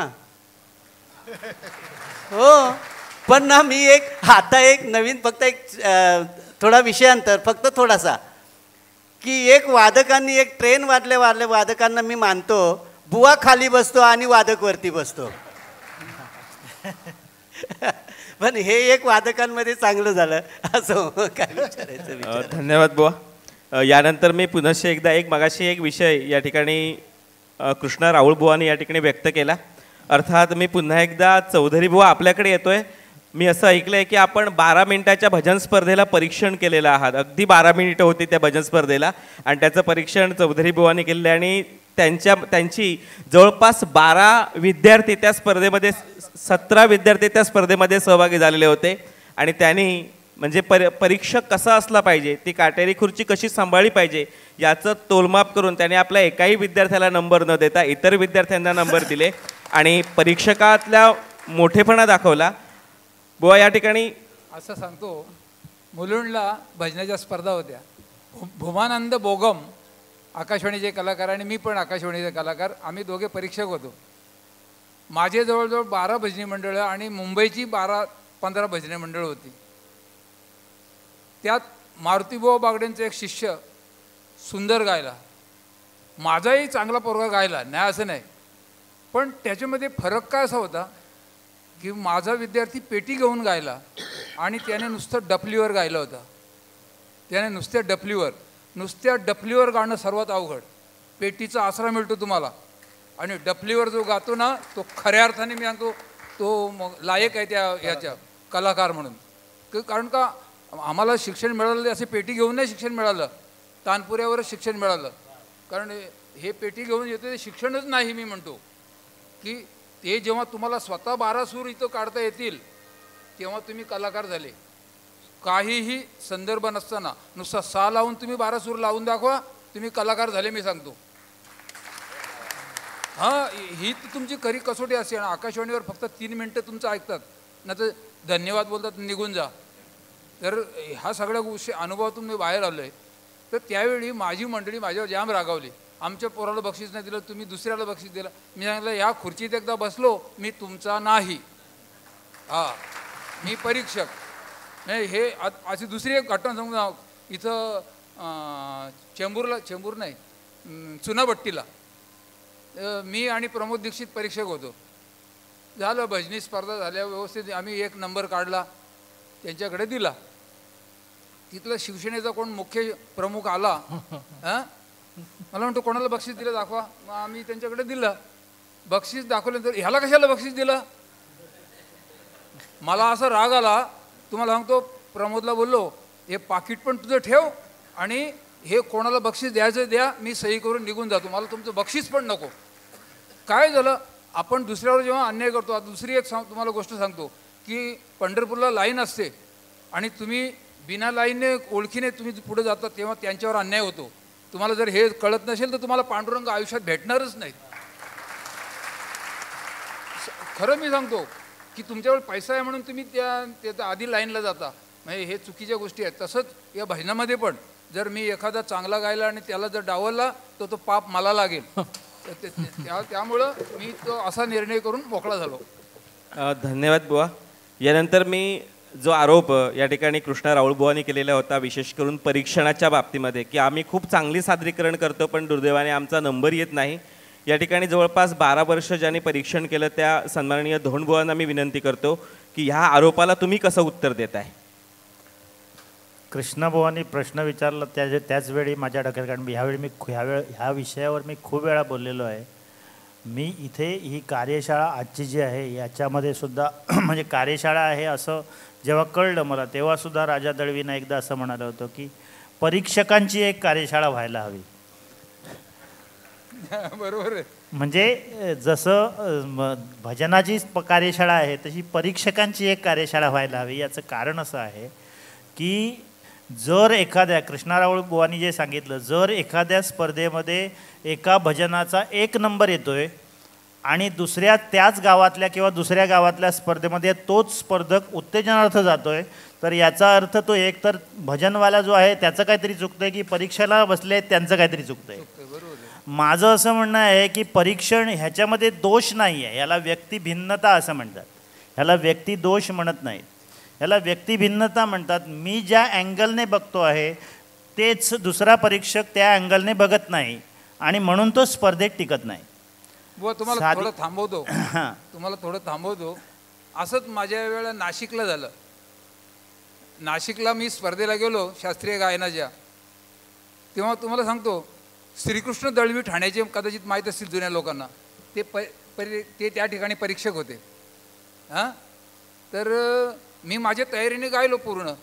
त्या हॉलमधले जवळजवळ 50% लोक माझ्याकडे धावत आले की सर्वात उत्तम आत्तापर्यंत गायन तुमचं झालं. आणि त्यावेळेला मला बक्षीस नाकारलं गेलं. त्याने काय सांगितलं याचं उत्तर? म्हणतो तुम्ही किती मेहनत केली, कशी ताण घेतली, यापेक्षा तुम्ही सौंदर्य काय त्याच्यामध्ये टाकलं हे आम्हाला बघायचं होतं. आता तुम्ही सांगा, एक ताण तयार करण्यासाठी 6-6 महिने मेहनत करायला लागते. वसंत बहारची तुम्ही ताण करून बघा, 6-6 महिने मेहनत करायला लागेल तेव्हा ती ताण येईल तुमच्या गळ्यात. असं इतकं सोपं नाही. मग ती ताण जेव्हा तयार आम्ही गातो तेव्हा जर आम्हाला असं सौंदर्य काय टाकलं, अरे सौंदर्य टाकायला का, मग दुसरी नाट्यगीतं आहेत, भावगीतं आहेत, पण मग तिथं मला तो असा अनुभव आला की ते काय अँगलने बघतात हे महत्त्वाचं. त्याने आता ते सांगितलं. म्हणजे कसं आहे की या सगळ्यामध्ये परीक्षक जे आहेत म्हणून त्याच्यासाठी क्रायटेरिया. मी जेव्हा परीक्षण करत होतो तेव्हा 2 परीक्षक, अशी परिस्थिती होती की परीक्षक 2 कागद घेऊन बसायचे. 10 भजनं झाली की त्याच्यातलं कुठला हा जरा बरा वाटला मग ह्याला असं नंबर असं व्हायचं. त्याच्यानंतर मी ते सगळं आत्तासुद्धा जिल्ह्यामध्ये आमच्या जेवढे कागद आहेत ते मला वाटतं मी अगदी सुरुवातीला त्याचे कॉलम्स करून दिलेले आहेत. म्हणजे सांघिक किती द्यायचे, हे किती द्यायचे, या कॉलम्सवर त्याचं परीक्षण होतं. आणि जेव्हा कॉलम्सवर आपण आता जसं विशारदची परीक्षा जी आहे त्या विशारदच्या परीक्षेला सुद्धा कॉलम्स असतात आणि त्या कॉलम्सवर विचारलं अलंकार किंवा विशारद. आता गोसावी बुवांना माहिती आहे, आता तुम्ही परीक्षणाला बसला त्यावेळी कॉलम्स दिले असतात, हेच विचारा आणि हे विचारून त्याच्यात त्यांना किती गुण पडतात ते त्याच्यानुसार त्यांचं मार्किंग करा. प्रश्न असा येतो की मार्किंग करत असताना याच्यामध्ये 2 गोष्टी आहेत की व्यक्ती, मगाशी मी सांगितलं माझं लिंक कुठे आहे की व्यक्तिभिन्नता आहे, व्यक्तिदोष नाही आहे. मला जे आवडते ते दुसऱ्याला आवडणार नाही आणि माझ्या आवडण्याचा, आवडीचा आणि माझ्या समजाचा हा त्याच्या परीक्षणावर परिणाम होतो. आणि तो होता कामा नये तर त्याचं परीक्षकांची कार्यशाळा करून त्यांना एक पॅटर्न ठरवून दिला पाहिजे की तुम्ही या पद्धतीनेच परीक्षण केलं तरच जिल्ह्यामध्ये कुठेही जरी गेला तरी तो त्याचा नंबर हा पहिला येईल किंवा त्याचा नंबर हा पहिला, दुसरा, तिसरा येईल. माझं काय म्हणणं आहे की 1 ते 4 मध्ये येईल, 1 ते पहिल्या नंबरला असलेला उत्तेजनार्थमध्ये जाणार नाही. आणि दुसरी महत्त्वाची गोष्ट, भजनाचं परीक्षण करणं त्यावेळी सोपं होतं, आत्ता सोपं नाही. आता खूप छान मुलं गात आहेत म्हणून मी मुलांना प्रत्येक वेळी सांगतो की तुमच्या गाण्यामध्ये, तुमच्या प्रेझेंटेशनमध्ये बदल करा. कारण 1 तासाची स्पर्धा 20 मिनिटावर आली, आता आपण 15 मिनिटाची स्पर्धा घेतली. 15 मिनिटामध्ये आपल्याला भजन, नमन, वंदन, रूपाचा अभंग, नामाचा अभंग, त्याच्यानंतर गवळण, भारूड, ह्या सगळ्या गोष्टी घेता येणार नाहीत. जरी घेता येणार नसतील तरीसुद्धा मगाशी काही लोकांनी ती ट्रिक वापरली बघा, 1 ओळ मी म्हणणार त्याच्या पुढची ओळ कोरस म्हणणार, असं करून जाता येतं. त्याहीपेक्षा मी तुम्हाला सांगतो की कोरस जो आहे हा कोरस आमच्या दृष्टिकोनातून कोरस म्हणजे काय आहे की मी म्हटलेली ओळ त्याने म्हणणे म्हणजे कोरस. बरोबर आहे, मी म्हटलेली ओळ जी आहे ती मंडळीने म्हणणे म्हणजे कोरस. माझं असं म्हणणं आहे याच्यात जर तुम्ही चेंजेस केलेत तर कोरसमध्ये सुद्धा व्हरायटीज दाखवता येतील ना, त्याला तुम्हाला वेटेज मिळेल, त्याला वेटेज देता येतं. म्हणजे आत्ता मी आमचे प्रदीप धोंड इथे परीक्षक म्हणून बसले होते, त्यांनी खूप छान छान चाली केलेल्या आहेत, माऊलींना माहिती आहेत की खूप छान. म्हणजे आता त्यांनी काय केलं आहे, स्वर चालू आहे ना तो, जरा जरा मोठा करा स्वर. चिंतन देवाचे करावे, बघा अभंग काय आहे, दत्ताचा अभंग आहे. चिंतन देवाचे करावे, दत्त नाम जपत रहावे. चिंतन देवाचे करावे, चिंतन देवाचे करावे, चिंतन देवाचे करावे, दत्त नाम जपत रहावे. दत्त नाम. बघा हा, आता हे इथे थांबलो की नाही, याला कोरस काय लावणार तुम्ही? दिगंबरा दिगंबरा श्रीपाद वल्लभ दिगंबरा दिगंबरा दिगंबरा श्रीपाद वल्लभ दिगंबरा दिगंबरा दिगंबरा श्रीपाद वल्लभ दिगंबरा दिगंबरा दिगंबरा श्रीपाद वल्लभ दिगंग. चिंतन जाते. म्हणजेच याचा अर्थ काय आहे की हा आता हे चिंतन देवाचे काय, हा जो कोरस आहे ना, हे कोरस व्हरायटी आणखी खूप उदाहरणं देता येतील. आता आपल्याला तेवढा वेळ नाही आहे म्हणून सांगतो की माझं असं म्हणणं आहे की तुम्ही तेच परीक्षणाच्या बाबतीत आत्ता तुम्हाला सांगितलं ना, ह्यांना केळुसकर बुवांना आठवत असेल, केळुसकर बुवा जेव्हा भजनं करायचे म्हणजे त्या माणसाचं खरं कौतुक आहे. त्यांनी जी भजनं केलीत ना, म्हणजे काय परिस्थितीमध्ये आपणच पेटी भरायची, आपणच माणसं भरायची, माणसं नसली तरी विकत माणसं आणायची. मला ते सांगायचे म्हणजे ते पैसे देऊन कोण ना, आता बाबा तू चल माझ्याबरोबर म्हणून. आणि केळुसकर बुवाने माझ्याकडे कुडाळामध्ये मी परीक्षणाला बसलो होतो आणि त्यांनी सोहनी रागातलं एक नोटेशन बसवून आले होते, आपल्या पुरिया रागातलं. आणि पुरिया रागातलं नोटेशन बसवलं त्यांनी, गायले चांगलं, सगळं झालं. आणि केळुसकर बुवा 3 नंबर की कुठेतरी आले. त्यावेळी केळुसकर बुवा म्हणजे आजही केळुसकर बुवा हे टॉप मोस्टचे आहेत. माझ्याकडे कृष्णा पवार बुवांना मी स्वतः बोलवून सुद्धा त्यांना उत्तेजनार्थ नंबर दिलेला आहे. याचं कारण असं आहे की त्यावेळी त्यांचं भजन झालं नव्हतं. प्रत्येक ठिकाणी आपलं भजन होईलच अशातला भाग नाही, काही खूप हे असतात. तेव्हा केळुसकर बुवांनी मला विचारलं होतं, तेव्हा मी त्यांना सांगितलं की चाल तुम्ही जे आहात ना, तुम्ही काय करताय, कठीण राग बांधून आणलात ना तुम्ही, तो मंडळीनं झेपत नव्हता. मंडळीनं काय झालं की पुरिया आणि मारवा हे दोन्ही राग सारखेच आहेत. हो, पुरिया आणि मारे म्हणजे कसं आहे की स्वर दे जरा, निरगम ध गम रे नि धनी रे सा, हे मारवात गेलं तेच स्वर आहेत. निरगम धनी मध गम ग रे नि रे सा झालं, तेवढंच झालं. दोन्ही सारखेच स्वर आहेत. मग मंडळीने म्हणताना जर ह्याच्यामध्ये थोडासा जरी चेंजेस केला तरी त्याचं चलन बदलेल. चलन बदललं म्हणजे त्याचं सराउंडिंग बदलेल. सराउंडिंग बदलेल म्हणजे त्या परीक्षकाच्या डोक्यात जे जात आहे ते बदलेल आणि त्याचे मार्क्स बदलतील. मार्क्स बदलले की तो खाली येईल. म्हणजेच याचा अर्थ असा आहे की तुम्ही जे करणार आहात ना, हे सगळं काहीतरी व्हरायटी कराच, परंतु त्या अधिक कठीण करत असताना त्याच्यातले बारकावे हे तुमच्या गळ्यातून जसे आले पाहिजेत तसे मंडळीच्या सुद्धा गळ्यातून आले पाहिजेत. हे अत्यंत महत्त्वाचं आहे. म्हणून परीक्षणामध्ये हे फरक दिसतात की माझा नंबर का आला नाही किंवा माझा नंबर तिथे का नाही गेला. काही वेळा अशी परिस्थिती झाली, गोव्याची भजनं आणि आमची भजनं, गोव्याच्या भजनांचा नंबर माझ्याकडे कधी यायचाच नाही. याचं कारण काय की गोव्याची भजनं ही गायकी अंगाने चालतात आणि आमची भजनं सांघिक अंगाने चालतात. आणि म्हणून हे सांघिक कला आम्ही सांघिक सगळं बघतो आहोत आणि ते वैयक्तिक तयारी करून येतात. मग याच्यामध्ये फरक पडतो. हे सगळे जे फरक आहेत हे जर टाळायचे असतील आणि कृष्णाबुवांनी सांगितलेलं जर आपल्याला टाळायचं असेल तर त्याचा एक पॅटर्न ठरवायला हवं आणि ते पॅटर्न ठरवणं हे अत्यंत महत्त्वाचं आहे. धन्यवाद. धन्यवाद. मी यानंतर केळुसकर बुवा आपल्याकडे येतो आहे. बऱ्याच ठिकाणी असं दिसतं जेव्हा आपण स्पर्धेला जेव्हा मुलं जातात तेव्हा तिथला परीक्षक कोण आहेत त्याचा विचार केला जातो आणि त्याचप्रमाणे ती तयारी केली जाते. म्हणजे आज परीक्षकांना पूर्णपणे हे जे स्पर्धक आहेत ते ओळखतायत आणि तशा प्रकारची तयारी केली जाते. हे भजन स्पर्धेसाठी किंवा भजनाच्या संवर्धनासाठी कितपत उपयुक्त आहे? स्पर्धक परीक्षक बघून तयारी करतात हे एकदम बरोबर आहे. कारण काय परीक्षक असे असतात की फक्त ते ऐकतात भजन आणि ऑल ओव्हर परीक्षण करतात. आणि कसं झालं, एका ठिकाणी माझ्याबरोबर एक माणूस होता, मी नाव सांगत नाही. स्पर्धा पहिलं भजन झालं, दुसरं भजन झाल्यावर तो म्हणाला जाऊया. तिथं गेल्यानंतर तो मला विचारतो, ह्या 2 भजनात आता वरती कोणाला ठेवायचं? अरे म्हटलं, तू काय जे नंबर मार्क दिले त्याची ज्यावेळी बेरीज होईल त्याच्याप्रमाणे कोण येतील ते, ह्याच्यात वर खाली करण्याचा आता काय प्रश्न आहे? आणि म्हणजे अशा प्रकारचा आधी परीक्षक नेमलेला होता. एका ठिकाणी मगाशी त्यांनी सांगितलं, त्या ठिकाणी मी गेलो, ते म्हणाले रिझल्ट करताय ना, अमका आमच्या भजनात असतो, आमच्या त्याला 1 नंबर द्यायचा, दुसऱ्याला 2 नंबर, 3 नंबर त्यानेच काढले. मी कागद असे त्या रूमच्या बाहेर फेकून दिले. मी म्हटलं चाललो. मग आले, माझे पाय धरले. म्हटलं आतमध्ये इथं जवळपास सुद्धा मला दिसता कामा नये. पण त्यानंतर मात्र 5 वर्ष मला सतत बोलवलं. कारण पहिला डोसाच तसा दिला मी त्यांना.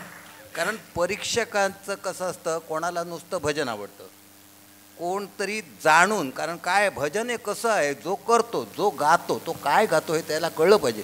जसं जेवताना आपण काही पुढ्यात कोणी सांगून शेण ठेवलं आपण खाऊ, ते कळलं पाहिजे काय ते. ते जाणून जो करतो तो थोडा कमी असू दे, थोडा स्वराने कमी असू दे, खनी कमी असो, पण तर त्याला ते ज्ञान असेल, तो माहीत घेऊन झालं, तो श्रेष्ठ आहे. जे अज्ञानात सुख आहे ना त्याचा काय उपयोग नाही, ते क्षणिक आहे. उदाहरणार्थ तुम्ही बसलात, खाली साप आहे, तुम्हाला माहिती नाही, आनंदात आहे, पण जर कळला तर हे सगळ्यांना उडून तुडून पळवला. ते अज्ञानातलं सुख उपयोग नाही, ते जाणून घ्यायचं. एखादा राग गातो काय आहे त्याची पकड माहिती नाही, त्याचं आरोह माहिती नाही, कोणाचं तरी ऐकता येत. आणि काय झालं आहे माहिती आहे भजनात, आता सगळेच वाढवून बोलायला लागले म्हणून मी बोलतो, हा माफ करा. हां, नाही तर तुम्ही म्हणाल, तुम्ही काय म्हणतात. काय झालं आहे माहिती आहे भजन क्षेत्रात आणि डबल बारीक क्षेत्रात, सगळे फक्त अनुकरण करतात. हे कसे बोलतात त्याच्यापेक्षा मला बोलता आलं पाहिजे. ते भजन काय आहे ते काय जाणलं पाहिजे. बोलण्याशिवाय लोकांना खिळवून ठेवता येतं, पण ती तयारी नाही. भजनात आणि पहिल्या सुरुवातीचा म्युझिकचा काय संबंध आहे, कोणी एकांतरी मला सांग. हे वाजवतात ना, मग मी का वाजवू नये बरं, त्याचा काय संबंध आहे का त्या म्युझिकचा. आणि त्याच्या पुढची गोष्ट म्हणजे लेवल वाढव, लेवल. मला फक्त एकच लेवल माहिती आहे, कशी जाताना एखादा माणूस कुठनं मोजत चालला, रस्त्यात झलपटत चालला, त्याची लेवल बिघडली, ते फक्त माहीत आहे. पाऊन तास काढतात साऊंड सिस्टीमला, ते कशासाठी कळत काय नाही, पण हे करतात ना, मग मी का करू नये. अगदी खरं, असंच झालंय. ते मला सुद्धा काय कमी समजू नका तुम्ही. ह्याच्यामुळे ह्या भजनाची वाट लागलेली आहे. तेव्हा ते जाणून घ्या, ते रागाची माहिती करून घ्या. यात मी थोडं भर टाकतो. मला तराणा येतो, आता मी एवढं क्लासिकल शिकतो, तराणा येत नाही असं नाही, प्रत्येक रागात मी तराणा बोलू शकतो. केशवराव पाटील तिकडं तराणा बोलायचे, आमची मंडळी बोलायला लागली, भाऊ आपल्याला पण तराणा पाहिजे. अरे तुम्हाला प्रत्येक रागात देईन, तराण्याचं काय घेऊन बसलात. पण तराणा हा भजनात असू नये हे माझं प्रामाणिक मत आहे. बरोबर की ती गंमत नाही, भजन हे गंमत नाही, भजन ही प्रार्थना आहे देवाला केलेली. पण ही नेमका याचं विपर्यास करतात. त्यांनी गायलं म्हणून मी गायलं, बुवा बोलले आता ते बरोबर आहे की मी तो तराणा, मग नंतर त्यानं गाऊन दाखवला तराणा. पण त्यांचं असं असं त्याने केलं, मग मी पण तसंच करायला पाहिजे. तर मग असा प्रकार काय, संगीत हे निरनिराळ्या ढंगाने नटलेलं आहे. ते प्रकार तुम्हाला दाखवायला हरकत नाही, पण तो तराणा त्या पद्धतीने गायला पाहिजे. तिल्लाना त्याचा शब्द, तराणा म्हणजे काय, निरर्थक शब्दाचं गाणं, पण त्याला सुद्धा काहीतरी मर्यादा आहे, ताल आहे, त्याला लय आहे. तराणा असा भजनासारखा धिंदा ह्या टाक्यात गाऊन चालत नाही. तो म्हणजे जसे भजनाची जी स्टेप आहे, प्रार्थनेपासून जसं जसं भजन वरती गेलं पाहिजे. गवळण आणि गजरा शक्यतो काळी 4लाच व्हायला पाहिजे, तरच मजा येणार. आणि गवळण ह्याचा ढंग म्हणजे कसा आहे, ती उडती आहे. गवळण ह्या शब्दाचा अर्थ सांगतो तुम्हाला, जी तुमच्या आमच्या सगळ्यांच्या गला वळण लावते ती गवळण. तर त्याचा ढंग सुद्धा तसाच व्हायला पाहिजे, तरच ह्या भजनात गोडी येणार. बुवा खरंच धन्यवाद. शाबाजकर बुवा, मी तुमच्याकडे येतोय कारण तुमच्यासमोर संवादिनी आहे. आता तुम्ही सध्या बुवांचं प्रतिनिधित्व करता आहात, जो कॅप्टन आहे. आता या ठिकाणी बुवाने सांगितलं की जे पहिलं म्युझिक वगैरे मारतात त्याची गरज तशी तेवढी काही नाही आहे. आणि बुवानी म्हणजे जो आपण बुवा म्हणतो, जो कर्णधार असतो, त्यांनी कोणत्या प्रकारचे नियम पाळणे आवश्यक असतं, म्हणजे जेणेकरून आपल्या भजन मंडळींना शिस्त लागू शकते किंवा त्यांचे संगीत साथीदारसुद्धा खूप महत्त्वाची भूमिका बजावतील. फार चांगला प्रश्न विचारला तुम्ही. कारण आम्हाला येतानाच काही बंधनं घातलीत, फार काय बोलायचं होतं. पण कसं आम्ही कट्टर वारकरी, कट्टर भजन करी, जीवन हे आमचं भजन आहे, भजनासाठी जगतो, भजन आमचं जीवन आहे. तर कुठेही इकडे तिकडे होता. तर मग तुम्ही सांगितलं बघ, चाल लावणे, चाल लावणं सोपं काम नाही आहे. ते एखादा अभंग घेतला, संतांचाच अभंग, ओनली फॉर संत अभंग, संतांचीच रचना घेऊन चाल बांधणे सोपं काम नाही.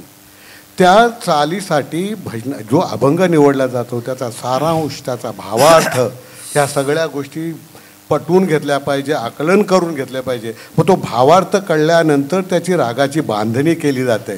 त्या रागाची बांधणी केल्यानंतर त्याची तालाचा त्याचा विचार आहे, कुठल्या तालात चांगलं दिसेल. कारण आपल्याला आवडून नाही जमत, तो परीक्षकांना समोरच्यानं बसलं पाहिजे, बसले त्यांना आवडलं पाहिजे. आणि त्यासाठी चाल बांधताना आपण एकाग्र चित्ताने जेव्हा लक्ष घालतो. फक्त मी एक सांगतो, सॉरी, चाल म्हणजे रूप पाहता लोचनी सुख झाले ओ साजणी हे आहे. पण एखाद्या एकाग्र चित्ताने आपण एका ठिकाणी बसतो तेव्हा तिथं एकच तो पांडुरंग आणि मी दोघेच असतो. न रूप पाहता लोचने, अंगाला शारे आले, रूप पाहता लोचने, आपल्या डोळ्यात तर रूप पाहायचं आहे. तो पांडुरंग प्रत्यक्ष बघतोय. तिला चाल गाताना आपल्या डोळ्यातून असं हे झाले म्हणजे तळमळ अंतकरणात व्हायला पाहिजे. आणि जेव्हा ती एखाद्या अभंगाची चाल बांधली ना, पूर्ण होता त्याचे सगळे कडवे गाता पूर्ण जेव्हा होते तेव्हा अंतकरणात एवढं भरून येत आहे की पुढं आपला गाताच येत नाही. शब्द कमी पडतात तिथं फक्त माऊली पांडुरंग असतो आणि आपण असतो. ही चाल बांधणं झालं. तुम्हाला याचं उदाहरण सांगतो. आपले आशिष शेलार साहेब बदनातले, एक अतिशय त्यांचं अख्खं घराणं, एक 2 वर्षाअगोदर त्यांच्या घरी आईच्या ह्याच्या कार्यामुळं आमच्या कार्यांच्या ह्याच्यात भजन झालं. तेव्हा मी एक अभंग गायला, संतांचेच आम्ही कुठले अभंग किंवा काव्य गात नाही आणि तसं आमच्या परंपरेला शोभत नाही ते आणि गाणार नाही. फॉर एक्झाम्पल तर आशिष शेलार साहेबांचं सगळं कुटुंब इथं बसलं. जेव्हा हे केलं मी तर अभंग गायला, पूर्ण कुटुंब एवढे त्या अभंगामध्ये तल्लीन झाले. त्यांच्या सगळ्या आया बहिणी सगळे होते हो. आणि तिने अभंग गायल्यानंतर मग त्याने मला सांगितलं, अगदी अश्रू ढाळत होते सगळे, इवन आशिष शेलार साहेब देखील. तेव्हा त्यांनी सांगितलं, आमची आईच आम्हाला दिसते इथे तुमच्या अभंगातून, आमची आईच भेटते. हे असं सादरीकरण पाहिजे, अशा चाली पाहिजे. परमेश्वराला भेटतील तेव्हा भेटतील, पण तुम्ही बसले ते माझे मायबाप परमेश्वरच आहात. तुम्हाला जेव्हा तुमच्या अंतकरणात चाली भेटतील, तुमच्या ह्या अंतकरणातल्या भावना उद्विग्न व्हाल ते, आणि तुम्ही तुमच्या असे कितीतरी प्रसंग होतात. समोरचे बसले ढसा रडतो, आपण पण रडतो. ह्या अर्थतेने जेव्हा आपण सगळं गातो तेव्हा ते भजन देवापर्यंत पोचतं. आणि एक तुम्हाला सांगतो बुवा, तुम्ही सांगितलंय त्याचं कारण सांगतो. गुरुबुवा इथं बसलेत की माझा नंबर का नाही आला, ह्याचं एक मूळ कारण असं आहे. स्पर्धक जातात, आम्ही आता परीक्षणाला जातो, स्पर्धक जातात ना, त्यांची एक वाईट सवय अशी आहे स्पर्धकांची, तुमचा नंबर कुठे आला आहे, तुम्ही कुठे बसता, तुमची पात्रता किती, तुमचं जागा काय, तुम्ही काय भजन करता, हे सगळं ऐकल्यानंतर कळेल ना. तुम्ही भजन करून घरी जाता आणि परीक्षकांना दोष देता आणि तुम्ही सांगता का माझं भजन पहिलं आले. अरे पहिले आले त्याचं ऐक ना बाबा. हे सादरीकरण त्यांनी काय केले, तो का आला, ह्याचं तुम्ही अंतर्याम होऊन तुम्ही हे करा, परीक्षण करा, स्वतःला ओळखा, तेव्हा ते दिसतं. असं सॉरी बुवा, म्हणजे मला सांगायचं मतलब असा, हे जेव्हा तो परीक्षेत सगळी जेवढी कार्यक्रम आहे तेवढे ऐकायला पाहिजे. आपण कुठे होतो, आपण काय करायला पाहिजे, बस माझा नंबर का नाही आला, माझा नंबर. रामकृष्ण हरी. धन्यवाद. बुवांच्या सगळ्या विवेचनातून असं म्हणता येईल, देव पहायास गेलो देव होऊनही आलो, ही ताकद भजनाची आणि ती आपण सिद्ध करण्यासाठी प्रयत्न केले पाहिजेत. बुवा खरंच धन्यवाद. यानंतर मी माऊली सावंत बुवा आपल्याकडे येतोय. भजनामध्ये आपले पखवाज वादनाची भूमिका खूप महत्त्वाची असते. नेमकं काय केलं पाहिजे आताच्या नवोदित पखवाज वादकांनी, जर त्यांना नंबरात यायचं असेल, त्यांचं भजन चांगलं व्हायचं असेल तर परीक्षणासाठी? इथे आता सगळ्यांनीच विचार आपले मांडले. मला तुमच्याकडूनही अपेक्षा आहे की समोरही खूप दिग्गज लोक बसलेले आहेत. मला एक माझा प्रश्न आहे, तुम्हाला कोणीतरी उत्तर द्या की भजनात ब्रेन म्हणजे काय, मुख्य ब्रेन काय पखवाजात आपल्या याचा भजनाचा? ताल. आपण सूर आणि ताल बघतो आहे की नाही. एक वेळ बघा, भारतरत्न पंडित भीमसेन जोशीने सांगितलं आहे, एक वेळ कणभर सूर तुमचा सा कमी लागला, कणभर तर आम्ही चालू शकतो, पण ताल जरा तरी तुमचा सरकला तरी डोकं असं, म्हणजे समजा ब्रेन आपलं जरा तरी आतमध्ये हललं की तुम्हाला चक्कर यायला सुरुवात होते. तसं पूर्ण भजनाचा जो अंग आहे हा ताल आहे. मग तालवादकाने एवढं सांभाळायला पाहिजे. आमचे तालवादक काय करतात माहिती आहे का खानवलकर, की कुठेही तिहाई मारताना 10 मारतात, तो बुवाकडे बघतच नाहीत. म्हणजे आपलं फक्त मला परीक्षणाचा नंबर मिळाला पाहिजे, मला पखवाजाचा नंबर मिळाला पाहिजे, म्हणजे कुठेही मुकडा मारायचा, कुठेही काही सरपट मारायची वगैरे वगैरे चालते. तसं असू नये. तिहाई माझी म्हणजे मुख्य म्हणजे वादकांना एक सांगणं आहे असं की ज्या तालामध्ये तुमचं रामकृष्ण हरी असेल पहिलं भजन, तेव्हा मी आत्तापर्यंत ऐकलं की बहुतेक ठिकाणी धातींदडा हीच लगी सगळ्यांकडे चालते. 15 मात्रा असो, 11 मात्रा असो, 10 मात्रा असो, काही असो, सुरुवातीला त्यांच्याकडे धातींदडा. बघा आम्ही आता काल एक भजन ऐकलं गोव्यावाल्यांचं.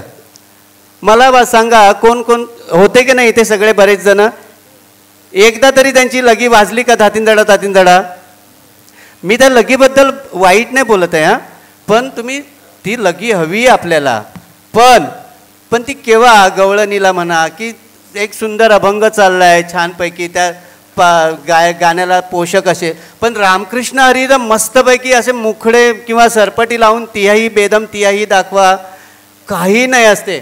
आणि ती ॲडजस्ट करून तिहाई मारणं, मग त्या पखवाजांना एवढं समजत नाही की आपले परीक्षणाचं काय चाललं आहे तिथे. तर माझी एक अपेक्षा अशी असते, मी एक केव्हा तरी परीक्षणा जातो म्हणून, की जो ताल चालू असतो त्याची बेदम तिहाई, जरा 15 मात्रा वाजवली तर 15 मात्रेची तिहाई, 12 मात्रा वाजवली तर 12 मात्रेची बेदम तिहाई एक तरी दाखवावी त्यांनी. नाहीतर प्रत्येक वेळेला कशी ॲडजस्टमेंट करून तिहाई असते तशी असू नये. आणि ताल हा सांभाळून वाजवायचा असतो. त्या तालामध्ये बरं सुरुवातीला बरेच जण ना चक्रधार पण वाजवतात, पण चक्रधार आम्ही समजणार कसा? तुमचा ताल चालू नसतो, तो गायक असतो, त्याला पेटी वाजवता येत नाहीत, म्हणजे लय धरता येत नाही, वाईट वाटून घेऊ नका. तो काही लेहरा नसतो. सुरुवातीला चक्रधाराला त्या काही अर्थ नसतो. आम्हाला मोजायलाही काय चान्स मिळत नाही तो केव्हा वाजवणार आहे किंवा कोणता ताल वाजवणार आहे. तर तसं न करताना जर तुम्हाला चक्रधार वाजवायचं आहे एखाद्या सुरुवातीला, तर काहीतरी आम्हाला एक असं एक टच की आम्ही बाबा हे या वेळेला आम्ही हे वाजवतोय, किंवा काहीतरी असं एक पूर्ण एक आवर्तन त्या तालाचं ते मी वाजवा, चक्रधार वाजवा, म्हणजे तुम्ही शास्त्रीय शिकलेलात हे आम्हाला समजते. आता अचानक धागे हे चालू करतात आणि मग आम्ही जेव्हा ठेका चालू करतो ना, मग नंतर आम्हाला परत ऐकावं लागते ती कॅसेट किंवा ते आम्ही रेकॉर्ड केलेलं असते. ह्याने हे वाजवलं की नाही बरोबर, तो पहिला जो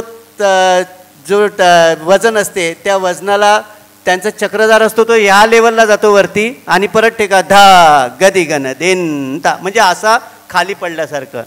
तर वादकांनी हे सांभाळायचं असते की ताल हा फार महत्त्वाचा आहे, जसा सूर महत्त्वाचा आहे.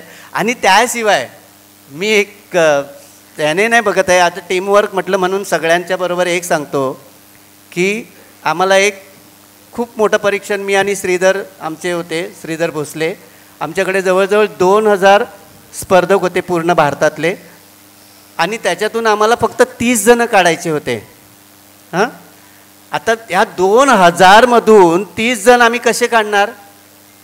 मग आम्ही काय केलं बुवा की टाळाचं सुद्धा परीक्षण, किंवा आता समजा इकडे 4 जण बसले, इकडे 4 जण बसले, तर ते प्रत्येक त्या व्हिडिओमध्ये ना 4 जणांमध्ये कोण बोलत नाही आहे, इकडे 4 जणांमध्ये कोण बोलत नाही आहे.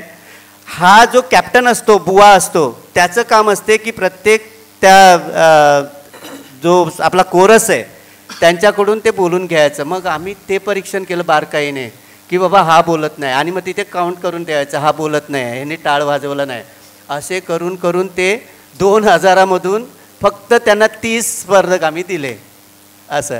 तर हे परीक्षणाचं खूप बारकाईचं काम असे, डोकेदुखी असते. जसं म्हणाले ना, कोणाचा नंबर आला नाही ना ते परीक्षकांना शिव्याच घालतात आणि आले ते चांगले म्हणतात असं. धन्यवाद बुवा. यानंतर ज्येष्ठ तबलावादक ज्यांनी अनेकांना साथसंगत केलीच आहे, पण स्पर्धेच्या माध्यमातून तबल्याचं सादरीकरण करत असताना कोणत्या गोष्टीचं भान तबलावादकांना असावं बुवा?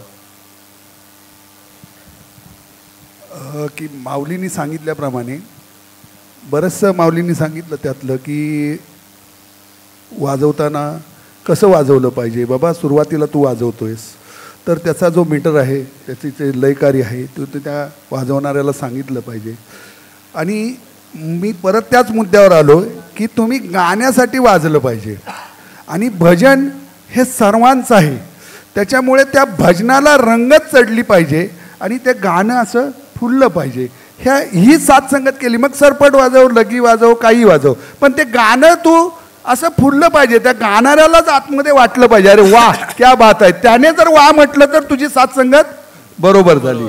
आधी एकतर मुळात आहे ना, साथीदार जो आहे तो गाणाराचा गुलाम आहे, हे आमचे गुरुवर्य खाशाबुवा कोकाटे म्हणायचे नेहमी.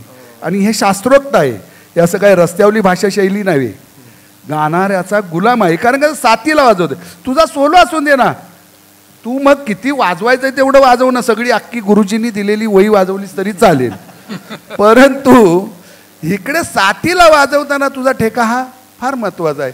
आणि स्पर्धेचं बोलायचं जर झालं स्पर्धेला, तर स्पर्धेच्या बाबतीत असं आहे की परीक्षकांनी पण आणि वाजवणाऱ्यांनी पण हे दोन्ही साईडला टॅली होण्यासाठी शक्यतो करून आहे ना, मी आत्ताच एक वर्षापूर्वी आमच्या चंद्रकांत जाधव बुवांनी स्पर्धा भरवल्या होत्या आणि तिथे मला आणि मी लोकरे बुवा आम्ही परीक्षक होतो दोघेजण. तर तिथे एक गृहस्थ कोण होते भांडूपमधलेच की त्यांनी म्हटले की माझा नंबर का नाही आला. तर मी तिथे पण आवर्जून सांगितलं होतं माईकवर की बाबा तुमचा नंबर का नाही आला, मी इथे 2 तास अजून थांबतो, तुला मी एक्सप्लेन करून घरी जातो, तुझं समाधान करणं हे माझं काम आहे. का तर मला परीक्षक म्हणून बसवलेलं आहे, कळालं की नाही. मला परीक्षक म्हणून बसवलं म्हटल्यानंतर तुझं समाधान करणं हे माझं काम आहे. कारण का तर तेवढे पॉईंट ते लिहून ठेवायचे असतात, त्याच्या काय चुका झाल्या आहेत किंवा काय. तर त्यांनी 2 दिवस मी ती लॉकशीट आहे ना माझ्याकडेच असते, ती मी ठेवली होती, मी काय काय केलेलं आहे वर्किंग ते. आणि 2 दिवसांनी मी त्यांची वाट बघितली, माझा नंबर दिला त्यांना. मी बोललो त्यांना फोन करायला सांग, मला फोन आला की असं असं झालं आहे. तर मी बोललो हरकत नाही, पाहिजे तर मी त्यांच्याशी समक्ष बोलतो, व्हिडिओ कॉलवरती बोलतो, आता सुविधा झाल्या आहेत, पण तसं हारायचं नाही आहे. पण त्यांनी काय फोन केला नाही, मी पण काय त्याच्यावर विचार केलेला नाही. असं पण म्हणजे परीक्षक जो आहे ना त्याने पण त्याचं समाधान करेल असं उत्तर दिलं पाहिजे. नाहीतर मग नुसतं बसलोय मी परीक्षेसाठी, बघ आधी मुळात आधी म्हटलंय ना वाजवलं पाहिजे कोणासाठी, गाण्यासाठी. मग गाण्यासाठी वाजवत आहे, तुझं गाणं किती खोललं आहे, गाणाऱ्याला कितवा नंबर आलेला आहे ह्याच्यावरच वाजवणाऱ्याचं डिपेंड ठरतं ना. किंवा कोरस किती सुरेल झालेला आहे, कोरस किती बेसूर झालेला आहे. आता नोटेशन म्हणतात, नोटेशन हे नुसता आर्टिफिशियल विषय नसावा, नोटेशन विषय कसा असावा, नॅचरल दिसलं पाहिजे नोटेशन. हे हल्ली आता परीक्षेला मी बघतो ना, ह्या समेपासून ते ह्याच्यापर्यंत समेला ती मारून आपलं मोकळं व्हायचं, संपलं नोटेशन. त्यासाठी बुवा लोकांना कळालं पाहिजे की आर्टिफिशियल वाजवणार काय, वाजवते ना काय वाजवणार. या तालाच्या बाबतीत तुम्ही म्हणतो मी नोटेशन नॅचरल दिसलं पाहिजे, वाजवणार सुसाट सुटलेत. गमकच्या अंगाने नोटेशनची तयारी झाली पाहिजे. ती नाही असलं आपलं पुस्तक वाचल्यासारखं नोटेशन म्हणायचं आणि माझा नंबर का नाही आला, अरे ह्याला काय अर्थ आहे, असं नाही नंबर येत. म्हणून सांगितलं पहिलाच शब्द आहे माझं, 2 शब्दात भजनाचं संपूर्ण सारांश होतं. भावनाप्रधान गायकी आणि भावनाप्रधान वाजवणं असलं की 100% तुमचा नंबर असणारच. या 2 शब्दावरच भजनाची व्याख्या आहे. ओके, रामकृष्ण हरी. या ठिकाणी संतांनी आमचे पाहुणे म्हणून आलेल्या किळुस्कर बुवांना या ठिकाणी जरा बाहेर जायचं आहे त्यांना, आणि त्याचबरोबर राहुल बुवांना त्यांच्याबरोबर बोलायचं मला. हां, या ठिकाणी राहुल बुवा आपला एक विचार व्यक्त करतात आणि नंतर मी ऑडियन्सकडे लगेचच येतोय. तर या एका ठिकाणी स्पर्धा होती, त्या ठिकाणी आधीच आम्हाला एका परीक्षकांनी म्हटलं होतं की तराणा तिथे नाही चालत तुमच्या भजनामध्ये. आम्ही नाही म्हटलं त्या स्पर्धेमध्ये, आम्ही चांगली तयारी करून गेलो होतो आणि आम्ही विचारलं नाही परीक्षकाला की आमचा कशाला नंबर नाही आला. म्हणून परीक्षकांनी आम्हाला बोलावून विचारलं, सांगितलं की तुम्ही तराणा नाही म्हटला, त्या बाकीच्यांनी तराणा म्हटला म्हणून तुमचा नंबर नाही आला. आता ह्याच्यामध्ये मग स्पर्धकाची काहीतरी चूक आहे ती सुद्धा परीक्षकांनी सांगितली पाहिजे ना. आम्ही सुद्धा तराणा म्हणू शकतो. स्वर पकडा सरा.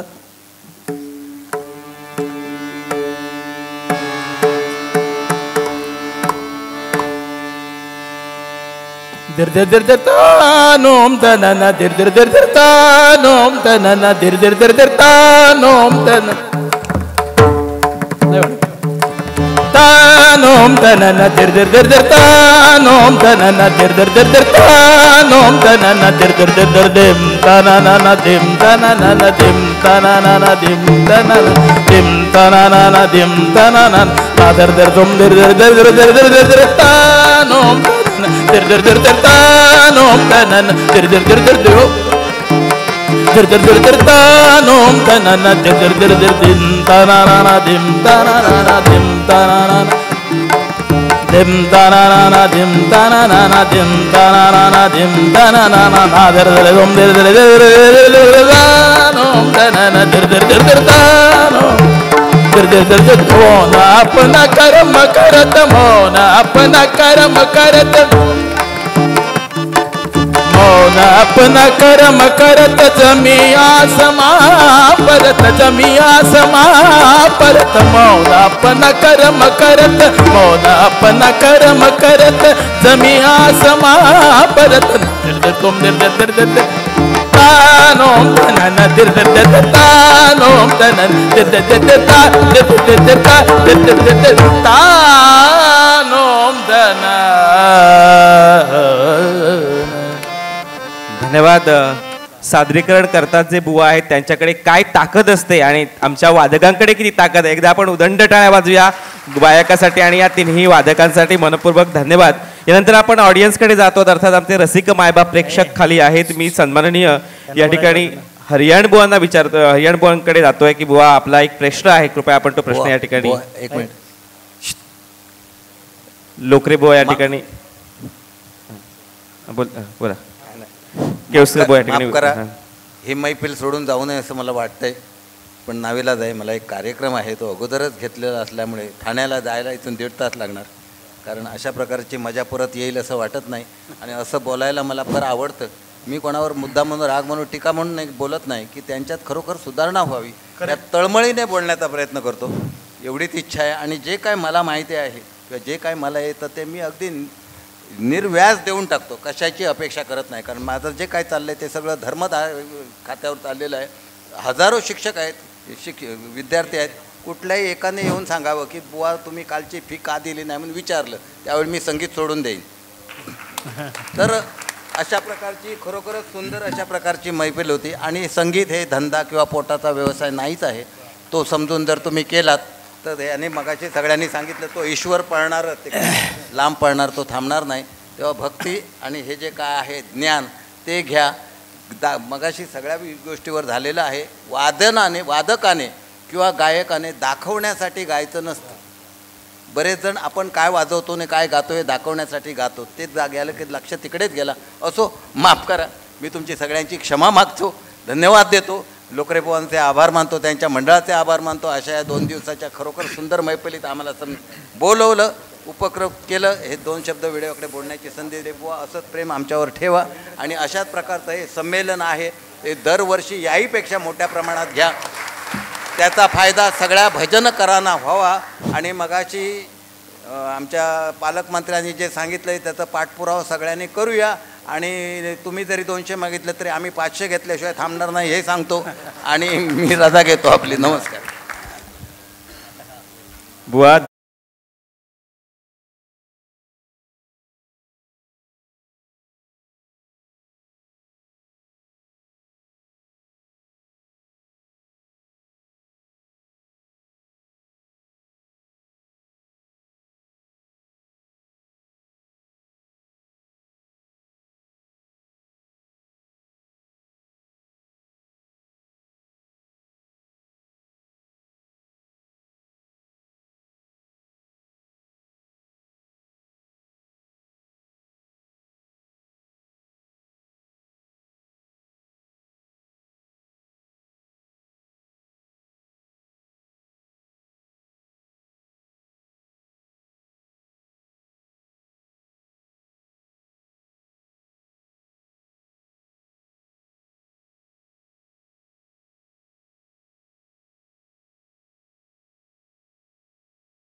हरियाण बुवा, हां, तुमचा जो प्रश्न होता काय होता की भजन स्पर्धा भरवल्यानंतर तुम्हाला आयोजक म्हणून समजा हरियाण बुवा आहेत, तर हरियाण बुवांना विचारलं जातं की बाबा आमचा नंबर का नाही आला. बरोबर आहे. परंतु हरियाण बुवा हे मुळातच आयोजक आहेत. त्यांनी काय फक्त स्पर्धा भरवल्या आहेत, बक्षीस देणं हे त्यांचं काम आहे.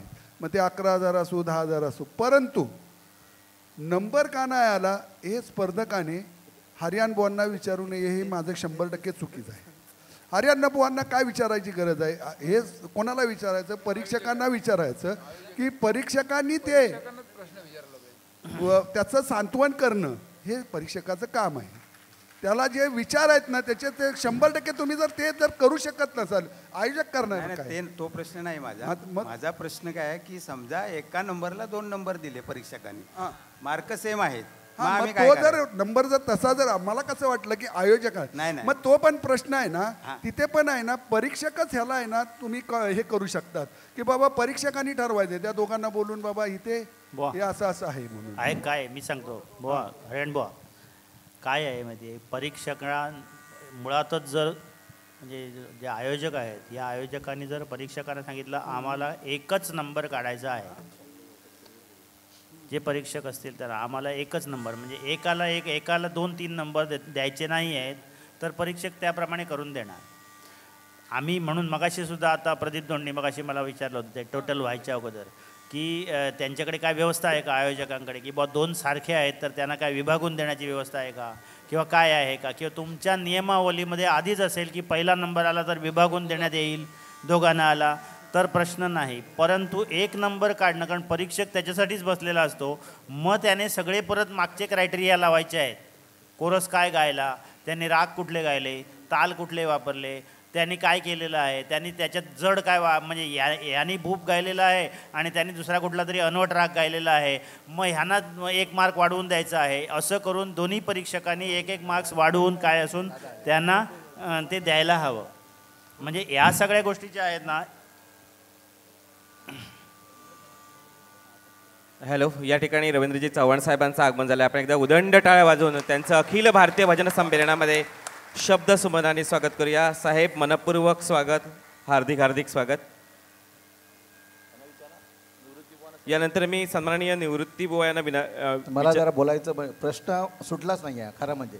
तुमच्याकडे आम्ही येणारच आहोत. नाही पण प्रश्न त्याने विचारले उत्तरच नाही मिळालं. मी बरं, आपण बोला. कारण मी काय माहिती 101 परीक्षण केल्यानंतर मी परीक्षण सोडलेलं, रिटायर झालेलो आहे. प्रश्न त्यांचा होता तो धोंडबुवांनी सांगितला, तुम्ही सांगितला बरोबर आहे, पण तसं नाही. परीक्षक जर चांगला असेल तर असा प्रसंग येणारच नाही. मी सांगतो तुम्हाला, मी 101% केलेली आहे. दोघांचा एकत्र नंबर असा ते धोंडबुवांना असं सहसा होतच नाही, कधी मार्क एकत्र येतात तसं होत नाही. जर समजा आमच्या कॅल्क्युलेशनने आलेले असतील तरी आम्हाला परीक्षकाला माहिती असतं ना की कोणामध्ये काय कमी आहे, मग ती कमी काढायची असते. बरोबर.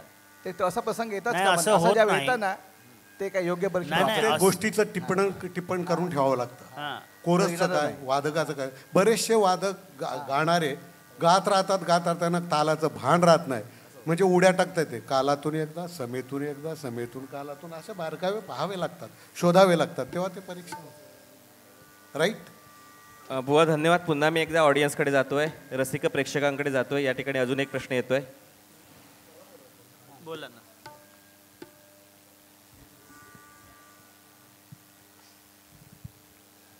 आपण दिग्गजाने सांगितलेलं याच्यावरचा उपाय मी मान्य करतो, पण असं पण होऊ शकतं की परीक्षक गेल्यानंतर जर रिझल्टचा पेपर आपल्याला मिळत असेल आणि त्याने तुम्ही म्हणाले की पुन्हा परीक्षक नाही, जर गाणारे गेले असतील ज्याने भाग घेतलेला आहे, तर अशा वेळेला काय करायचं? कारण पुन्हा त्यांना घरून बोलवून का हे राग गा ते राग गा असं नाही करू शकत ना आपण. परीक्षक की स्पर्धक जर गेलेले असतील म्हणूनच सांगतोय मी, मुळातच कुठल्या स्पर्धा, या सगळ्याच स्पर्धा या अशा कधी नसतात एकाच वेळी. जे मांडतात आपलं मांडून ते जातात घरी, त्यांना परत बोलावणं शक्य होत नाही. म्हणून परीक्षकांनी सुद्धा जे चिलेबुवांनी सांगितलं की आपण काढत असताना एकच नंबर काढतो. कधी मला तरी असं वाटतं, मगाशी यांनी सांगितलं आमच्या वादक आमचे बाळू बाळूसाहेबांनी सांगितलं की काय की त्याने काय सांगितलं की परीक्षक हा पूर्णतः, म्हणजे मला आठवतं मी आता 7-10 वर्ष माझी झाली परीक्षण सोडलं मी, पण जेव्हा मी परीक्षण करत होतो तेव्हा तुम्ही जे सांगितलं, माझी एक वही असायची माझ्याबरोबर, म्हणजे त्यांच्याकडे दिलेला रिझल्ट असायचा, त्याच्या व्यतिरिक्त माझ्याकडे काही नोट्स असायचे. मी त्यांना सांगायचो की आयोजकांना फोन आला तर मला फोन करायला सांगा, मी त्यांचं समाधान करणार, झालं नसेल तर त्याला मी जबाबदार आहे. आणि हे जर असेल तर त्या दृष्टिकोनातून जेव्हा आपण परीक्षण करतो तेव्हा ते परीक्षण हे 1 by 1च काढून द्यायचं, 1, 2, 3च काढून देणार आम्ही. पण आयोजकांचंच जर म्हणणं असेल 2 समान आहेत ना आम्ही देतो, किंवा जर त्यांनी नियमावलीत घातलेलं असेल तरच तो प्रश्न येणार, अन्यथा येणार नाही. परीक्षकांना सांगायचं की आम्हाला हे शक्य नाही आहे, आम्हाला 1च नंबर काढून द्या म्हणून. अरे परीक्षक मागील सगळ्या त्याला परत बोलवणं वगैरे हे तुम्हाला शक्य नाही आहे. मगाशी याने सांगितलं ते जर 1 दिवसाची स्पर्धा असेल तर शक्य आहे, माऊली सांगतात ते बरोबर आहे. त्याच दिवशी बुवा तुम्ही म्हणा वगैरे सांगता येईल. आणि ते पर्सनल जेव्हा सोलो गायन असतं तेव्हा ते अधिक शक्य असतं. सांघिक गायनामध्ये ते शक्य नसतं, तो वाजवणारा कोणतरी बाहेर गेलेला असतो, सगळ्या गोष्टी टीमवर्क आहे ते. त्याच्यामुळे आपल्याला त्याने सादरीकरण जे केलेलं आहे त्याच्यावर पुन्हा 2-3 परीक्षकांनी विचार करायचा, त्याच्यामध्ये काय हाय आणि काय लो आहे ते बघायचं, आणि 1-2 मार्क्स ॲडजस्ट करून त्याला वर हा 1 नंबर आहे आणि हे 2 नंबर आहे हे ठरवायला लागेल. धन्यवाद. खरं तर ही जी चर्चा आहे ही महाचर्चा होऊ शकते, परंतु आपल्याला वेळेचं बंधन आहे. अजून ऑडियन्समधून बरेच प्रश्नसुद्धा येऊ शकतात. आपण ज्यावेळी दुसरं हे संमेलन भरू त्यावेळी ही विस्तृत चर्चा आपण करू. मी आपल्या सगळ्यांना आदरणीय व्यासपीठ, माझा एक प्रश्न आहे. आदरणीय व्यासपीठ, तर सर्वप्रथम जे व्यासपीठावर सर्व ज्येष्ठ श्रेष्ठ सन्माननीय व्यक्तिमत्व आहेत त्यांना मी सादर प्रणाम करतो. आणि माझा प्रश्न असा आहे की भजन प्रसारक आणि प्रचारक, माझं नाव विशाल विजय राणे, मी आदरणीय गुरुवर्य कोकणरत्न श्रीधर बुवा मुंडगेकर यांचा एक प्रामाणिक शिष्य आहे. आणि आयोजक म्हणून माझी भूमिका मी आजपर्यंत भजनाच्या प्रती मी श्रद्धा ठेवून पुढे घेऊन जात आहे. आत्तापर्यंत 2 डबलबारी कॅसेट जे आपले विशाल मस्तुरकर, चंद्रकांत जाधवसारखे नवोदित बुवा असतील यांना घेऊन मी संकल्पना राबवल्या. त्याचबरोबर बाप्पा मोरियासारखा बिग प्रोजेक्ट, या प्रोजेक्टमध्ये आदरणीय आपल्या आत्ता सकाळी आलेले पालकमंत्री आदरणीय नितेश नारायण राणे यांनी मला मोठं सहकार्य केलं आणि बाप्पा मोरियासारखा मोठा बिग बजेट कॅसेट आपण ती सादर केली. प्रश्न काय? परंतु प्रश्न असा आहे, सांगतो मी, कारण परिचय माझं देणं माझं कर्तव्य आहे. कारण की इथे जे बसले आहेत ते माझे भजनातील माझे मित्र आहेत.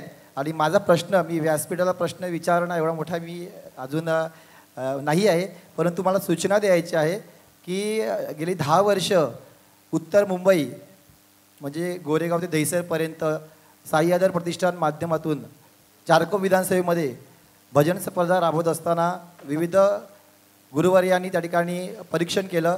आदरणीय भगवानबुवा लोकरे असतील, श्रीधरबुवा मुडगेकर असतील, आमचे आदरणीय बाळू थोरवे असतील, बंडाराज घाडगे असतील, संदीप सकपाळ असतील, असे दिग्गज मान्यवरांनी आणि गुरुजनांनी मार्गदर्शन केलं. परंतु या ठिकाणी काय होतं की जो व्यासपीठाने जो मगाशी सांगितला प्रश्न की नंबर काढताना गेली 10 वर्षात आज सर्वच ज्यांनी परीक्षण केलं ते दिग्गज इथे आहेत, पण त्यांनाही माहिती आहे की मी कधीच आयोजकमधून यामध्ये कधी मध्यस्थी केली नाही. आणि आमचे आणि कधीच पण काय होतं की कधी कधी मी भजनातसुद्धा आहे, म्हणजे भजनामध्ये प्रश्न विचारा तुमचा प्रश्न फक्त सांगा. प्रश्न असा आहे की मी भजनामध्ये सुद्धा आहे आणि मी आयोजक सुद्धा आहे. मग अशा वेळी काय होतं, जसं टार्गेट परीक्षकांना केलं जातं तसं टार्गेट आम्हालाही केलं जातं. यावर्षी माझ्या मनात असा प्रश्न आला, भजन स्पर्धा राबवायची की नाही राबवायची? एक लक्षात घ्या, तुम्हाला कुठली तरी एक भूमिका करावी लागेल. जेव्हा तुम्ही आयोजक असाल त्यावेळी परीक्षणामध्ये बसू नका, आणि जर तुम्ही स्पर्धक आणि इतर असाल तर आयोजनामध्ये जायचं नाही. दोन गोष्टी आहेत. एक गोष्टी एका वेळी 2 गोष्टी करता येणार नाहीत, तुम्हाला विचारलं जाणार. आम्ही जातही नाही, सगळे मान्य इकडे आहेत. आयोजनाचा जो विषय आहे ना तो वेगळा आहे. त्या आयोजकाच्या भूमिकेमध्ये तुम्ही जेव्हा असणार तेव्हा तुम्हाला लोक विचारणारच नाहीत.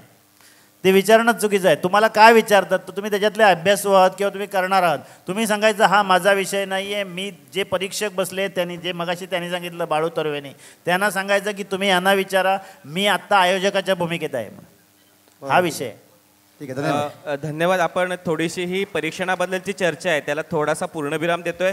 मी सन्माननीय मानधन समितीचे अध्यक्ष विद्यमान सिंधुदुर्गाचे यांना विचारतोय की आपण आता या भजन संस्कृतीचं एवढं मोठं आपण अखिल भारतीय संमेलन भरवलं, तुम्ही या माध्यमातून आमच्या भजनी कलावंतांसाठी काय योजना आखल्या आहेत का?